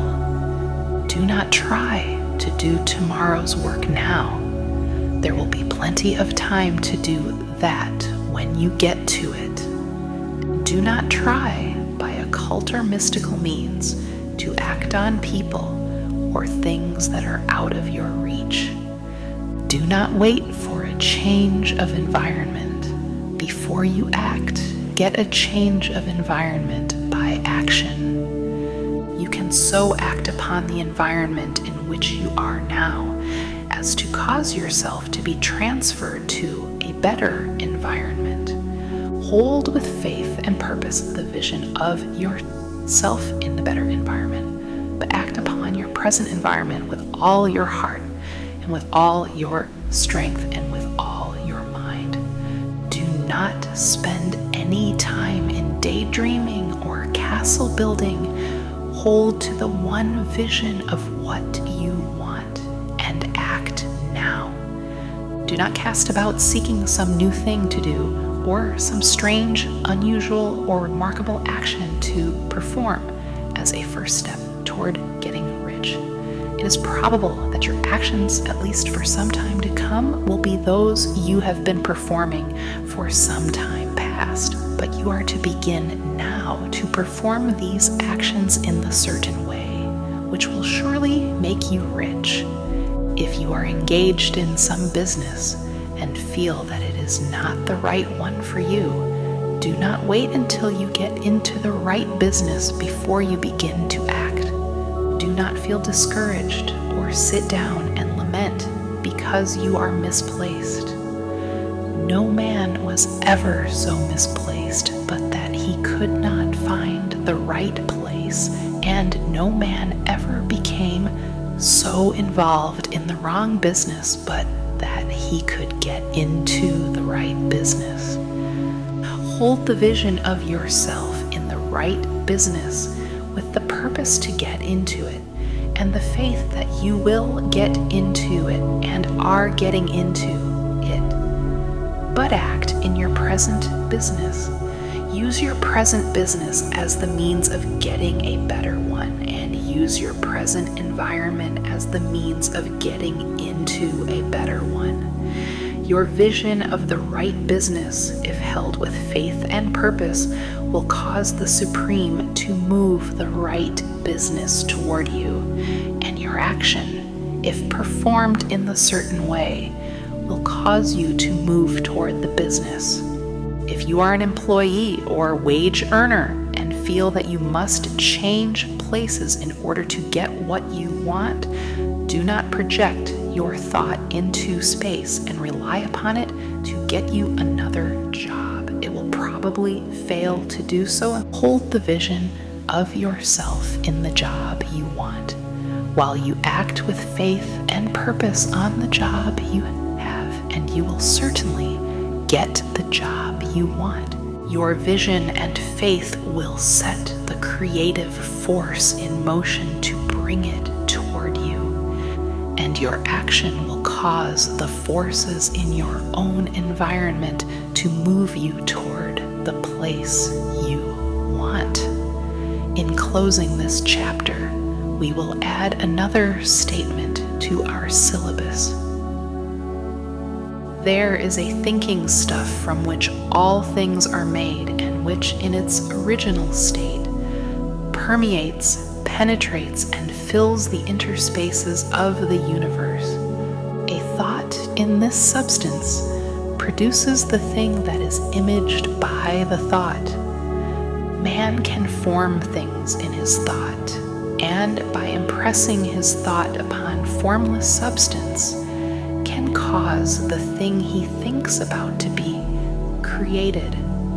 In order to do this, man must pass from the competitive to the creative mind. He must form a clear mental picture of the things he wants, and hold this picture in his thoughts with the fixed purpose to get what he wants, and the unwavering faith that he does get what he wants, closing his mind to all that may tend to shake his purpose, dim his vision, or quench his faith, that he may receive what he wants when it comes. Man must act now upon the people and things in his present environment. Chapter 12, Efficient Action. You must use your thought as directed in previous chapters, and begin to do what you can do where you are, and you must do all that you can do where you are. You can advance only by being larger than your present place, and no man is larger than his present place who leaves undone any of the work pertaining to that place. The world is advanced only by those who more than fill their present places. If no man quite filled his present place, you can see that there must be a going backward in everything. Those who do not quite fill their present places are dead weight upon society, government, commerce, and industry. They must be carried along by others at a great expense. The progress of the world is retarded only by those who do not fill the places they are holding.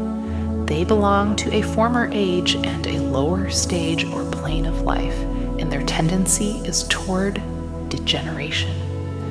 No society could advance if every man was smaller than his place. Social evolution is guided by the law of physical and mental evolution. In the animal world, evolution is caused by excess of life. When an organism has more life than can be expressed in the functions of its own plane, it develops the organs of a higher plane, and a new species is originated. There never would have been new species had there not been organisms which more than filled their places. The law is exactly the same for you. Your getting rich depends upon your applying this principle to your own affairs. Every day is either a successful day or a day of failure, and it is the successful days which get you what you want, If every day is a failure, you can never get rich, while if every day is a success, you cannot fail to get rich. If there is something that may be done today and you do not do it, you have failed insofar as that thing is concerned, and the consequences may be more disastrous than you imagine. You cannot foresee the results of even the most trivial act. You do not know the workings of all the forces that have been set moving in your behalf. Much may be depending on your doing some simple act. It may be the very thing which is to open the door of opportunity to very great possibilities. You can never know all the combinations which supreme intelligence is making for you in the world of things and of human affairs. Your neglect or failure to do some small thing may cause a long delay in getting what you want.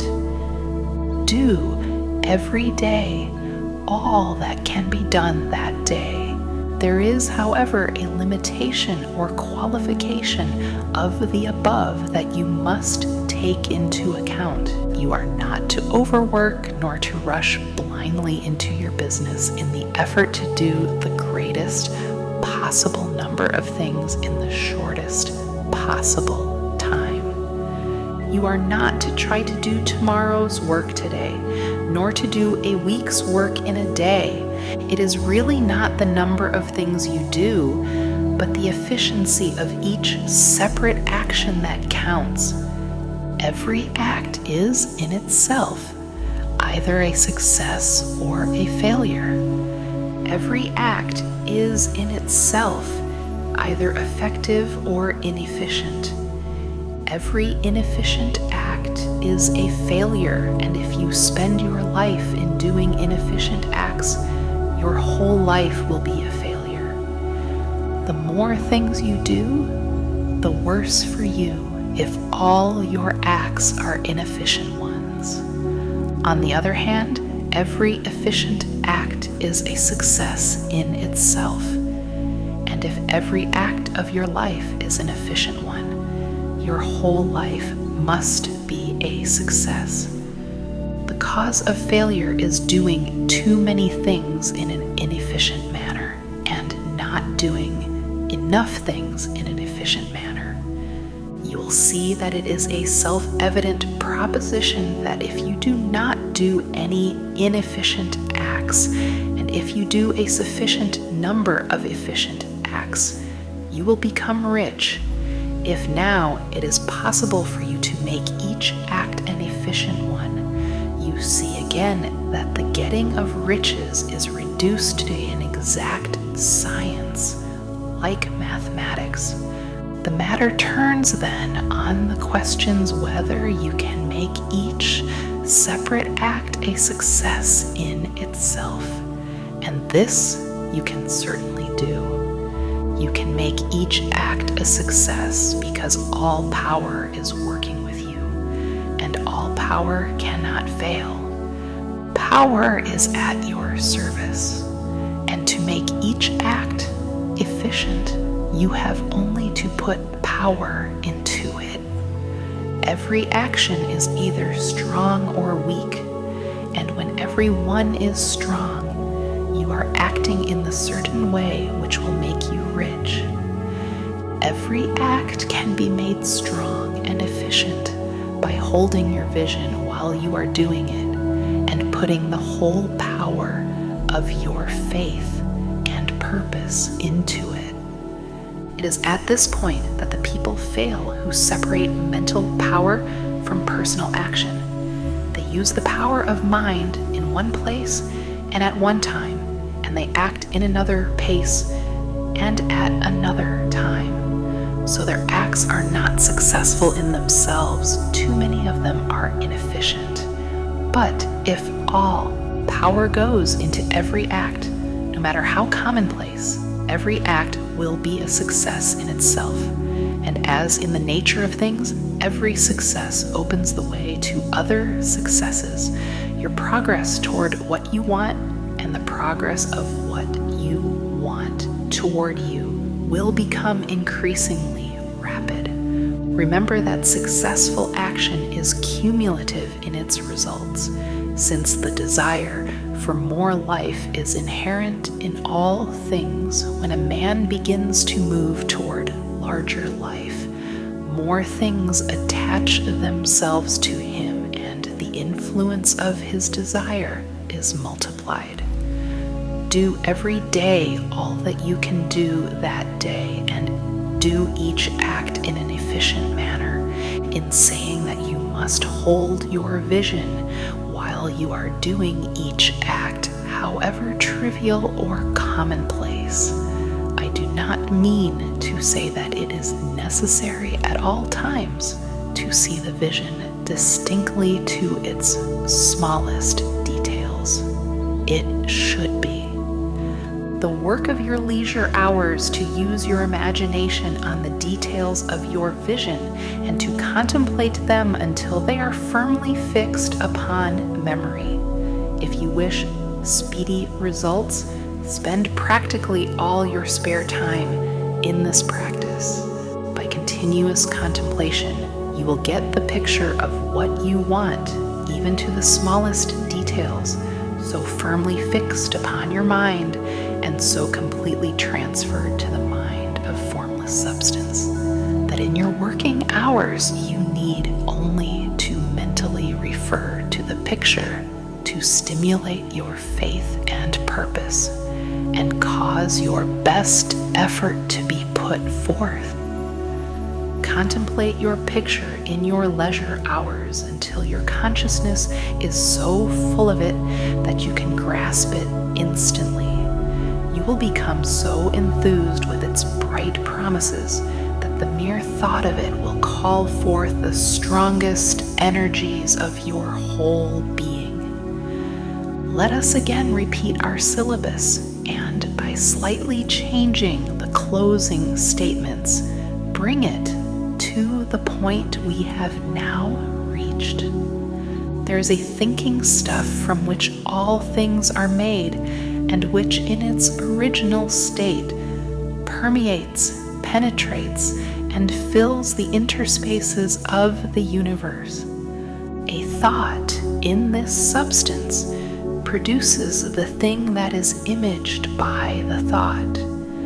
Man can form things in his thought, and by impressing his thought upon formless substance, can cause the thing he thinks about to be created. In order to do this, man must pass from the competitive to the creative mind.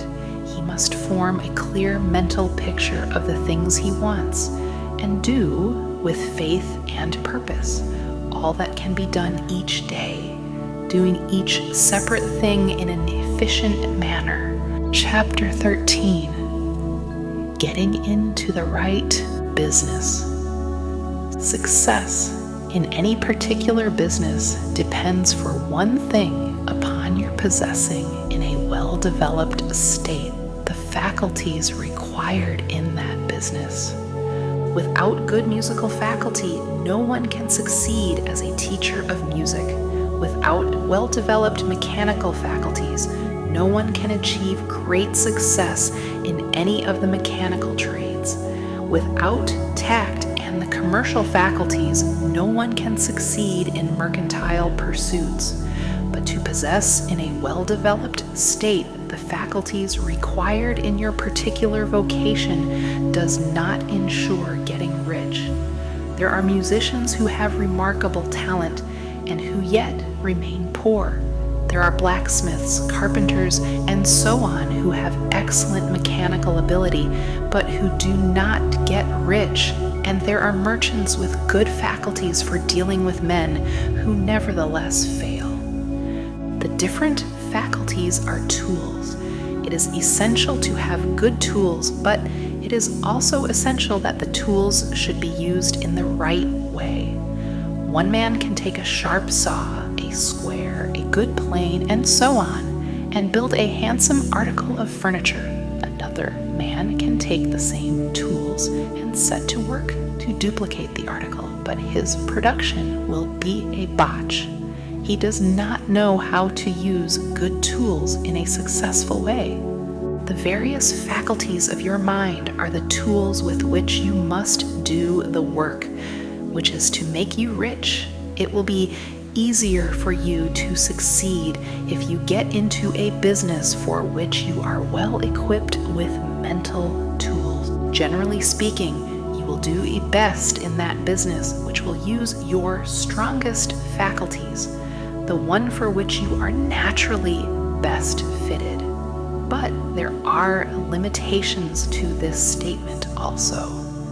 No man should regard his vocation as being irrevocably fixed by the tendencies with which he was born. You can get rich in any business, for if you have not the right talent you can develop that talent. It merely means that you will have to make your tools as you go along, instead of confining yourself to the use of those with which you were born. It will be easier for you to succeed in a vocation for which you already have the talents in a well-developed state, but you can succeed in any vocation, for you can develop any rudimentary talent, and there is no talent of which you have not at least the rudiment. You will get rich most easily in point of effort if you do that for which you are best fitted, but you will get rich most satisfactorily if you do that which you want to do. Doing what you want to do is life, and there is no real satisfaction in living if we are compelled to be forever doing something which we do not like to do and can never do what we want to do. And it is certain that you can do what you want to do. The desire to do it is proof that you have within you the power which can do it. Desire is a manifestation of power. The desire to play music is the power which can play music, seeking expression and development. The desire to invent mechanical devices is the mechanical talent seeking expression and development. Where there is no power, either developed or undeveloped, to do a thing, there is never any desire to do that thing. And where there is strong desire to do a thing, it is certain proof that the power to do it is strong and only requires to be developed and applied in the right way. All things else being equal, it is best to select the business for which you have the best developed talent. But if you have a strong desire to engage in any particular line of work, you should select that work as the ultimate end at which you aim.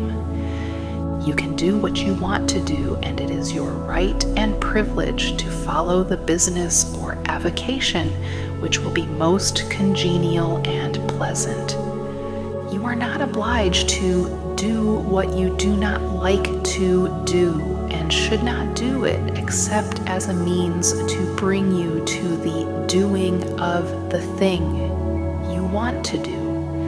If there are past mistakes whose consequences have placed you in an undesirable business or environment, you may be obliged for some time to do what you do not like to do, but you can make the doing of it pleasant by knowing that it is making it possible for you to come to the doing of what you want to do.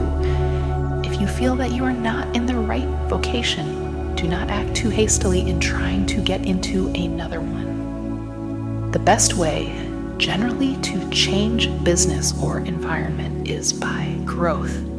Do not be afraid to make a sudden and radical change if the opportunity is presented and you feel after careful consideration that it is the right opportunity.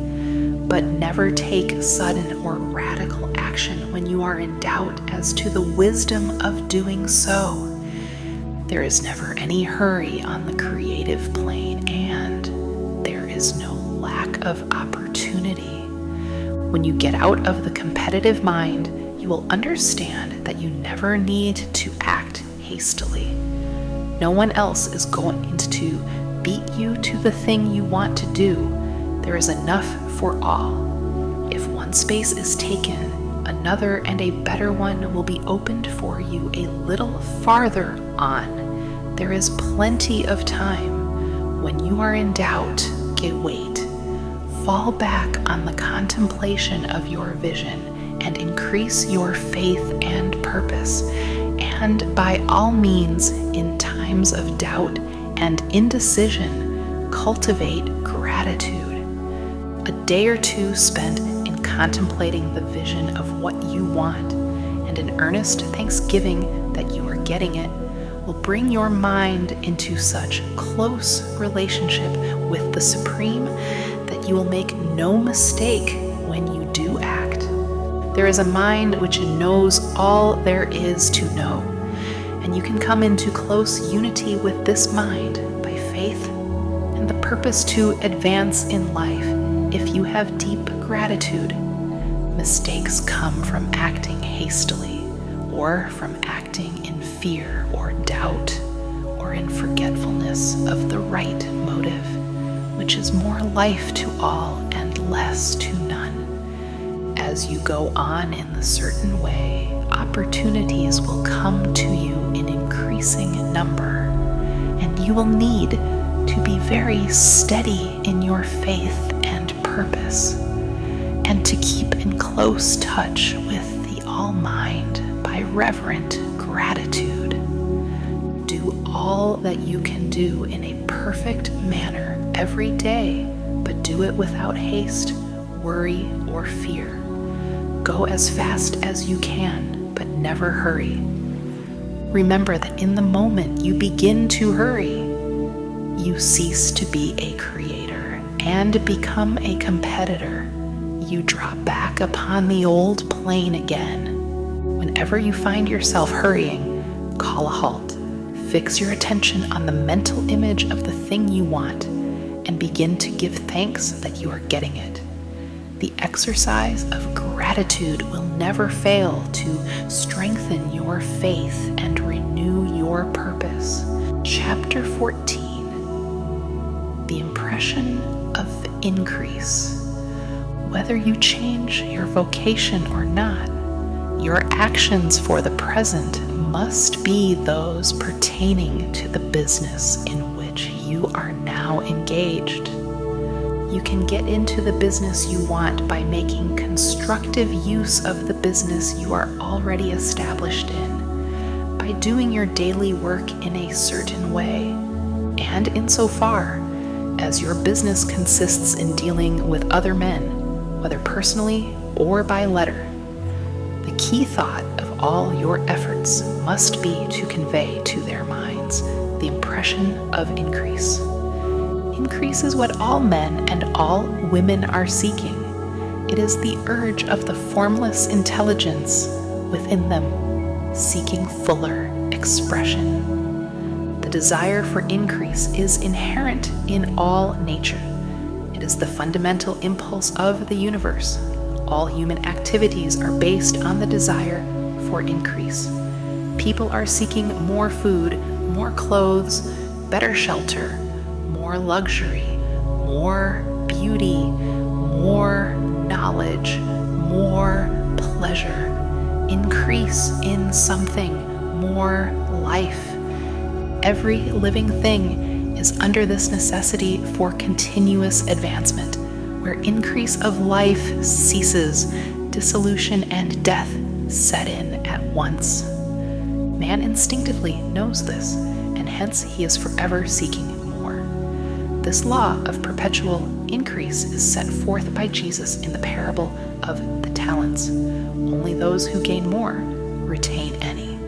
From him who hath not shall be taken away even that which he hath.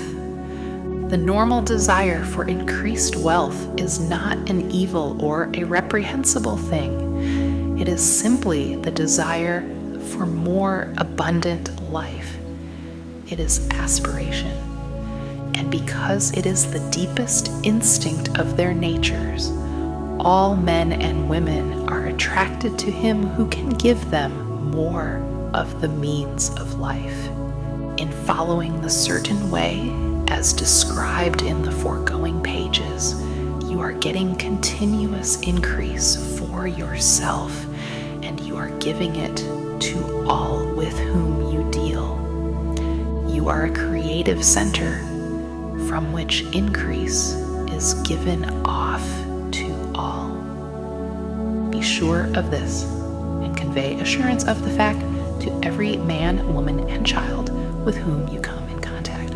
No matter how small the transaction, even if it be only the selling of a stick of candy to a little child, put into it the thought of increase and make sure that the customer is impressed with the thought.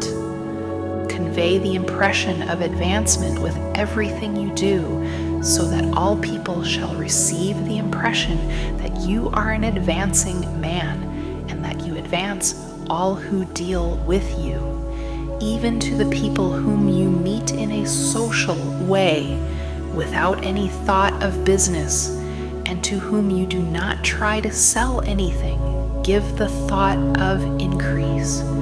You can convey this impression by holding the unshakable faith that you yourself are in the way of increase, and by letting this faith inspire, fill, and permeate every action. Do everything that you do in the firm conviction that you are an advancing personality and that you are giving advancement to everybody. Feel that you are getting rich, and that in so doing you are making others rich and conferring benefits on all. Do not boast or brag of your success or talk about it unnecessarily. True faith is never boastful. Wherever you find a boastful person, you find one who is secretly doubtful and afraid. Simply feel the faith and let it work out in every transaction. Let every act and tone and look express the quiet assurance that you are getting rich, that you are already rich. Words will not be necessary to communicate this feeling to others. They will feel the sense of increase when in your presence and will be attracted to you again. You must so impress others that they will feel that in associating with you, they will get increase for themselves. See that you give them a use value greater than the cash value you are taking from them. Take an honest pride in doing this and let everybody know it, and you will have no lack of customers. People will go where they are given increase, and the Supreme, which desires increase in all and which knows all, will move toward you, men and women who have never heard of you. Your business will increase rapidly, and you will be surprised at the unexpected benefits which will come to you. You will be able from day to day to make larger combinations, secure greater advantages, and to go on into a more congenial vocation if you desire to do so. But doing all this, you must never lose sight of your vision of what you want, or your faith and purpose to get what you want. Let me here give you another word of caution in regard to motives. Beware of the insidious temptation to seek for power over other men. Nothing is so pleasant to the unformed or partially developed mind as the exercise of power or dominion over others. The desire to rule for selfish gratification has been the curse of the world. For countless ages, kings and lords have drenched the earth with blood in their battles to extend their dominions. This not to seek more life for all, but to get more power for themselves. Today, the main motive in the business and industrial world is the same. Men marshal their armies of dollars and lay waste the lives and hearts of millions in the same mad scramble for power over others. Commercial kings, like political kings, are inspired by the lust for power. Jesus saw in this desire for mastery the moving impulse of that evil world he sought to overthrow. Read the 23rd chapter of Matthew and see how he pictures the lust of the Pharisees to be called master, to sit in the high places, to domineer over others, and to lay burdens on the backs of the less fortunate. And note how he compares this lust for dominion with the brotherly seeking for the common good to which he calls his disciples. Look out for the temptation to seek for authority, to become a master, to be considered as one who is above the common herd, to impress others by lavish display, and so on. The mind that seeks for mastery over others is the competitive mind, and the competitive mind is not the creative one. In order to master your environment and your destiny, it is not at all necessary that you should rule over your fellow men, and indeed, when you fall into the world's struggle for the high places, you begin to be conquered by fate and environment, and your getting rich becomes a matter of chance and speculation. Beware of the competitive mind. No better statement of the principle of creative action can be formulated than the favorite declaration of the late Golden Rule Jones of Toledo: "What I want for myself, I want for everybody." Chapter 15, The Advancing Man. What I have said in the last chapter applies as well to the professional man and the wage earner as to the man who is engaged in mercantile business. No matter whether you are a physician, a teacher, or a clergyman, if you can give increase of life to others and make them sensible of the fact, they will be attracted to you and you will get rich. The physician who holds the vision of himself as a great and successful healer, and who works towards the complete realization of that vision with faith and purpose, as described in former chapters, will come into such close touch with the source of life that he will be phenomenally successful. Patients will come to him in throngs. No one has a greater opportunity to carry into effect the teaching of this book than the practitioner of medicine. It does not matter to which of the various schools he may belong, for the principle of healing is common to all of them and may be reached by all alike. The advancing man in medicine who holds to a clear mental image of himself as successful and who obeys the laws of faith, purpose, and gratitude will cure every curable case he undertakes, no matter what remedies he may use. In the field of religion, the world cries out for the clergyman who can teach his hearers the true science of abundant life, he who masters the details of the science of getting rich, together with the allied sciences of being well, of being great, and of winning love, and who teaches these details from the pulpit, will never lack for a congregation. This is the gospel that the world needs. It will give increase of life, and men will hear it gladly and will give liberal support to the man who brings it to them. What is now needed is a demonstration of the science of life from the pulpit. We want preachers who can not only tell us how, but who in their own persons will show us how. We need the preacher who will himself be rich, healthy, great, and beloved, to teach us how to attain to these things. And when he comes, he will find a numerous and loyal following. The same is true of the teacher who can inspire the children with the faith and purpose of the advancing life. He will never be out of a job.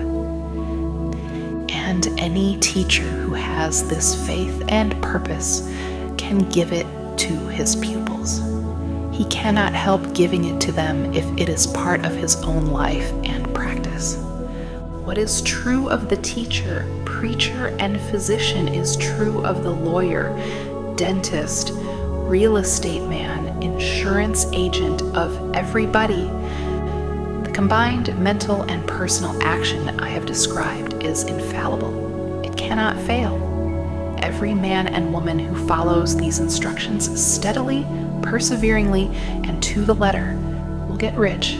The law of the increase of life is as mathematically certain in its operation as the law of gravitation. Getting rich is an exact science. The wage earner will find this as true of his case as of any of the others mentioned. Do not feel that you have no chance to get rich because you are working where there is no visible opportunity for advancement, where wages are small and the cost of living high. Form your clear mental vision of what you want and begin to act with faith and purpose. Do all the work you can do every day and do each piece of work in a perfectly successful manner. Put the power of success and a purpose to get rich into everything that you do. But do not do this merely with the idea of currying favor with your employer in the hope that he or those above you will see your good work and advance you. It is not likely that they will do so. The man who is merely a good workman, filling his place to the very best of his ability and satisfied with that, is valuable to his employer, and it is not to the employer's interest to promote him. He is worth more where he is.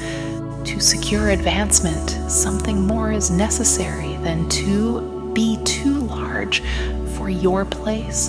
The man who is certain to advance is the one who is too big for his place and who has a clear concept of what he wants to be, who knows that he can become what he wants to be, and who is determined to be what he wants to be.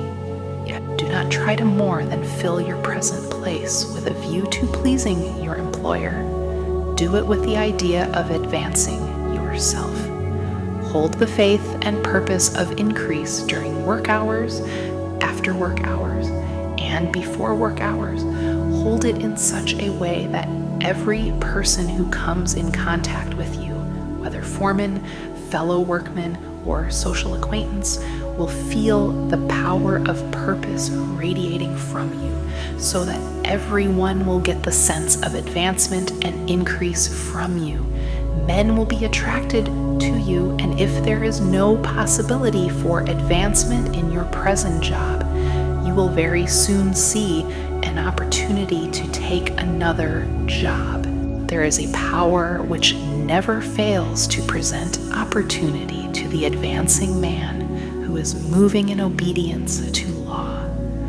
God cannot help helping you if you act in a certain way. He must do so in order to help himself. There is nothing in your circumstances or in the industrial situation that can keep you down. If you cannot get rich working for the Steel Trust, you can get rich on a 10-acre farm. And if you begin to move in the certain way, you will certainly escape from the clutches of the Steel Trust and get onto the farm or wherever else you wish to be.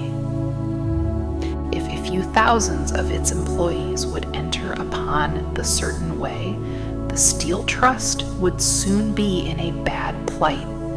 It would have to give its working men more opportunity or go out of business. Nobody has to work for a trust. The trusts can keep men in so-called hopeless conditions only so long as there are men who are too ignorant to know of the science of getting rich or too intellectually slothful to practice it. Begin this way of thinking and acting, and your faith and purpose will make you quick to see any opportunity to better your condition. Such opportunities will speedily come, for the Supreme, working in all and working for you, will bring them before you. Do not wait for an opportunity to be all that you want to be. When an opportunity to be more than you are now is presented and you feel impelled toward it, take it. It will be the first step toward a greater opportunity. There is no such thing possible in this universe as a lack of opportunities for the man who is living the advancing life. It is inherent in the constitution of the cosmos that all things shall be for him and work together for his good, and he must certainly get rich if he acts and thinks in the certain way. So let wage-earning men and women study this book with great care and enter with confidence upon the course of action it prescribes. It will not fail. Chapter 16. Some cautions and concluding observations. Many people will scoff at the idea that there is an exact science of getting rich, holding the impression that the supply of wealth is limited. They will insist that social and governmental institutions must be changed before even any considerable number of people can acquire a competence. But this is not true. It is true that existing governments keep the masses in poverty, but this is because the masses do not think and act in the certain way. If the masses begin to move forward as suggested in this book, neither governments nor industrial systems can check them. All systems must be modified to accommodate the forward movement. If the people have the advancing mind, have the faith that they can become rich and move forward with the fixed purpose to become rich, nothing can possibly keep them in poverty. Individuals may enter upon the certain way at any time and under any government and make themselves rich, and with any considerable number of individuals do so under any government, they will cause the system to be so modified as to open the way for others. The more men who get rich on the competitive plane, the worse for others. The more who get rich on the creative plane, the better for others. The economic salvation of the masses can only be accomplished by getting a large number of people to practice the scientific method set down in this book and become rich. These will show others the way and inspire them with a desire for real life, with the faith that it can be attained, and with the purpose to attain it. For the present, however, it is enough to know that neither the government under which you live nor the capitalistic or competitive system of industry can keep you from getting rich. When you enter upon the creative plane of thought, you will rise above all these things and become a citizen of another kingdom. But remember that your thought must be held upon the creative plane. You are never for an instant to be betrayed into regarding the supply as limited or into acting on the moral level of competition. Whenever you do fall into old ways of thought, correct yourself instantly. For when you are in the competitive mind, you have lost the cooperation of the mind of the whole. Do not spend any time in planning as to how you will meet possible emergencies in the future, except as the necessary policies may affect your actions today. You are concerned with doing today's work in a perfectly successful manner, and not with emergencies which may arise tomorrow. You can attend to them as they come. Do not concern yourself with questions as to how you shall surmount obstacles which may loom upon your business horizon, unless you can see plainly that your course must be altered today in order to avoid them, no matter how tremendous an obstruction may appear at a distance. You will find that if you go on in a certain way, it will disappear as you approach it, or that a way over, though, or around it will appear. No possible combination of circumstances can defeat a man or woman who is proceeding to get rich along strictly scientific lines. No man or woman who obeys the law can fail to get rich, any more than one can multiply 2 by 2 and fail to get 4. Give no anxious thought to possible disasters, obstacles, panics, or unfavorable combinations of circumstances. It is time enough to meet such things when they present themselves before you in the immediate present, and you will find that every difficulty carries with it the wherewithal for its overcoming. Guard your speech. Never speak of yourself, your affairs, or of anything else in a discouraged or discouraging way. Never admit the possibility of failure or speak in a way that infers failure as a possibility. Never speak of the times as being hard or of business conditions as being doubtful. Times may be hard and business doubtful for those who are on the competitive plane, but they can never be so for you. You can create what you want, and you are above fear. When others are having hard times and poor business, you will find your greatest opportunities. Train yourself to think of and to look upon the world as a something which is becoming, which is growing, and to regard seeming evil as being only that which is undeveloped. Always speak in terms of advancement. To do otherwise is to deny your faith, and to deny your faith is to lose it. Never allow yourself to feel disappointed. You may expect to have a certain thing at a certain time and not get it at that time, and this will appear to you like failure. But if you hold to your faith, you will find that the failure is only apparent. Go on in a certain way, and if you do not receive that thing, you will receive something so much better that you will see that the seeming failure was really a great success. A student of this science had set his mind on making a certain business combination which seemed to him at the time to be very desirable, and he worked for some weeks to bring it about. When the crucial time came, the thing failed in a perfectly inexplicable way. It was as if some unseen influence had been working secretly against him. He was not disappointed.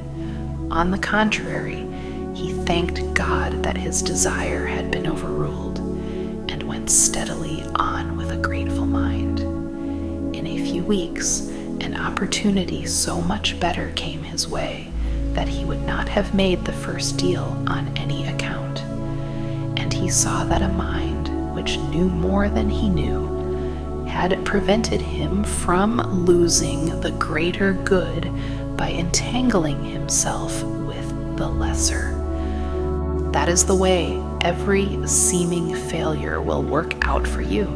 If you keep your faith, hold to your purpose, have gratitude, and do every day all that can be done that day, doing each separate act in a successful manner. When you make a failure, it is because you have not asked for enough. Keep on, and a larger thing than you were seeking will certainly come to you. Remember this: you will not fail because you lack the necessary talent to do what you wish to do. If you go on as I have directed, you will develop all the talent that is necessary to the doing of your work. It is not within the scope of this book to deal with the science of cultivating talent, but it is as certain and simple as the process of getting rich. However, do not hesitate or waver for fear that when you come to any certain place, you will fail for lack of ability. Keep right on, and when you come to that place, the ability will be furnished to you. The same source of ability which enabled the untaught Lincoln to do the greatest work in government ever accomplished by a single man is open to you. You may draw upon all the mind there is for wisdom to use in meeting the responsibilities which are laid upon you. Go on in full faith. Study this book. Make it your constant companion until you have mastered all the ideas contained in it. But while you are getting firmly established in this faith, you will do well to give up most recreations and pleasure and to stay away from places where ideas conflicting with these are advanced in lectures or sermons. Do not read pessimistic or conflicting literature or get into arguments upon the matter. Do very little reading outside of the writers mentioned in the preface. Spend most of your leisure time in contemplating your vision and in cultivating gratitude and in reading this book. It contains all you need to know of the science of getting rich, and you will find all the essentials summed up in the following chapter. Chapter 17. Summary of the science of getting rich. There is a thinking stuff from which all things are made, and which, in its original state, permeates, penetrates, and fills the interspaces of the universe. A thought in this substance produces the thing that is imaged by the thought. Man can form things in his thought, and by impressing his thought upon formless substance, can cause the thing he thinks about to be created. In order to do this, man must pass from the competitive to the creative mind. Otherwise, he cannot be in harmony with the formless intelligence, which is always creative and never competitive in spirit. Man may come into full harmony with the formless substance by entertaining a lively and sincere gratitude for the blessings it bestows upon him. Gratitude unifies the mind of man with the intelligence of substance, so that man's thoughts are received by the formless. Man can remain upon the creative plane only by uniting himself with the formless intelligence through a deep and continuous feeling of gratitude. Man must form a clear and definite mental image of the things he wishes to have, to do, or to become, and he must hold this mental image in his thoughts while being deeply grateful to the Supreme that all his desires are granted to him. The man who wishes to get rich must spend his leisure hours in contemplating his vision and in earnest thanksgiving that the reality is being given to him. Too much stress cannot be laid on the importance of frequent contemplation of the mental image, coupled with unwavering faith and devout gratitude. This is the process by which the impression is given to the formless and the creative forces set in motion. The creative energy works through the established channels of natural growth and of the industrial and social order. All that is included in his mental image will surely be brought to the man who follows the instructions given above and whose faith doesn't waver. What he wants will come to him through the ways of established trade and commerce. In order to receive his own when it shall come to him, man must be active, and this activity can only consist in more than filling his present place. He must keep in mind the purpose to get rich through the realization of his mental image, and he must do every day all that can be done that day, taking care to do each act in a successful manner. He must give to every man a use value in excess of the cash value he receives, so that each transaction makes for more life. And he must so hold the advancing thought that the impression of increase will be communicated to all with whom he comes in contact. The men and women who practice the foregoing instructions will certainly get rich, and the riches they receive will be in exact proportion to the definiteness of their vision, the fixity of their purpose, the steadiness of their faith, and the depth of their gratitude. Thank you for taking this journey into the abundance vortex.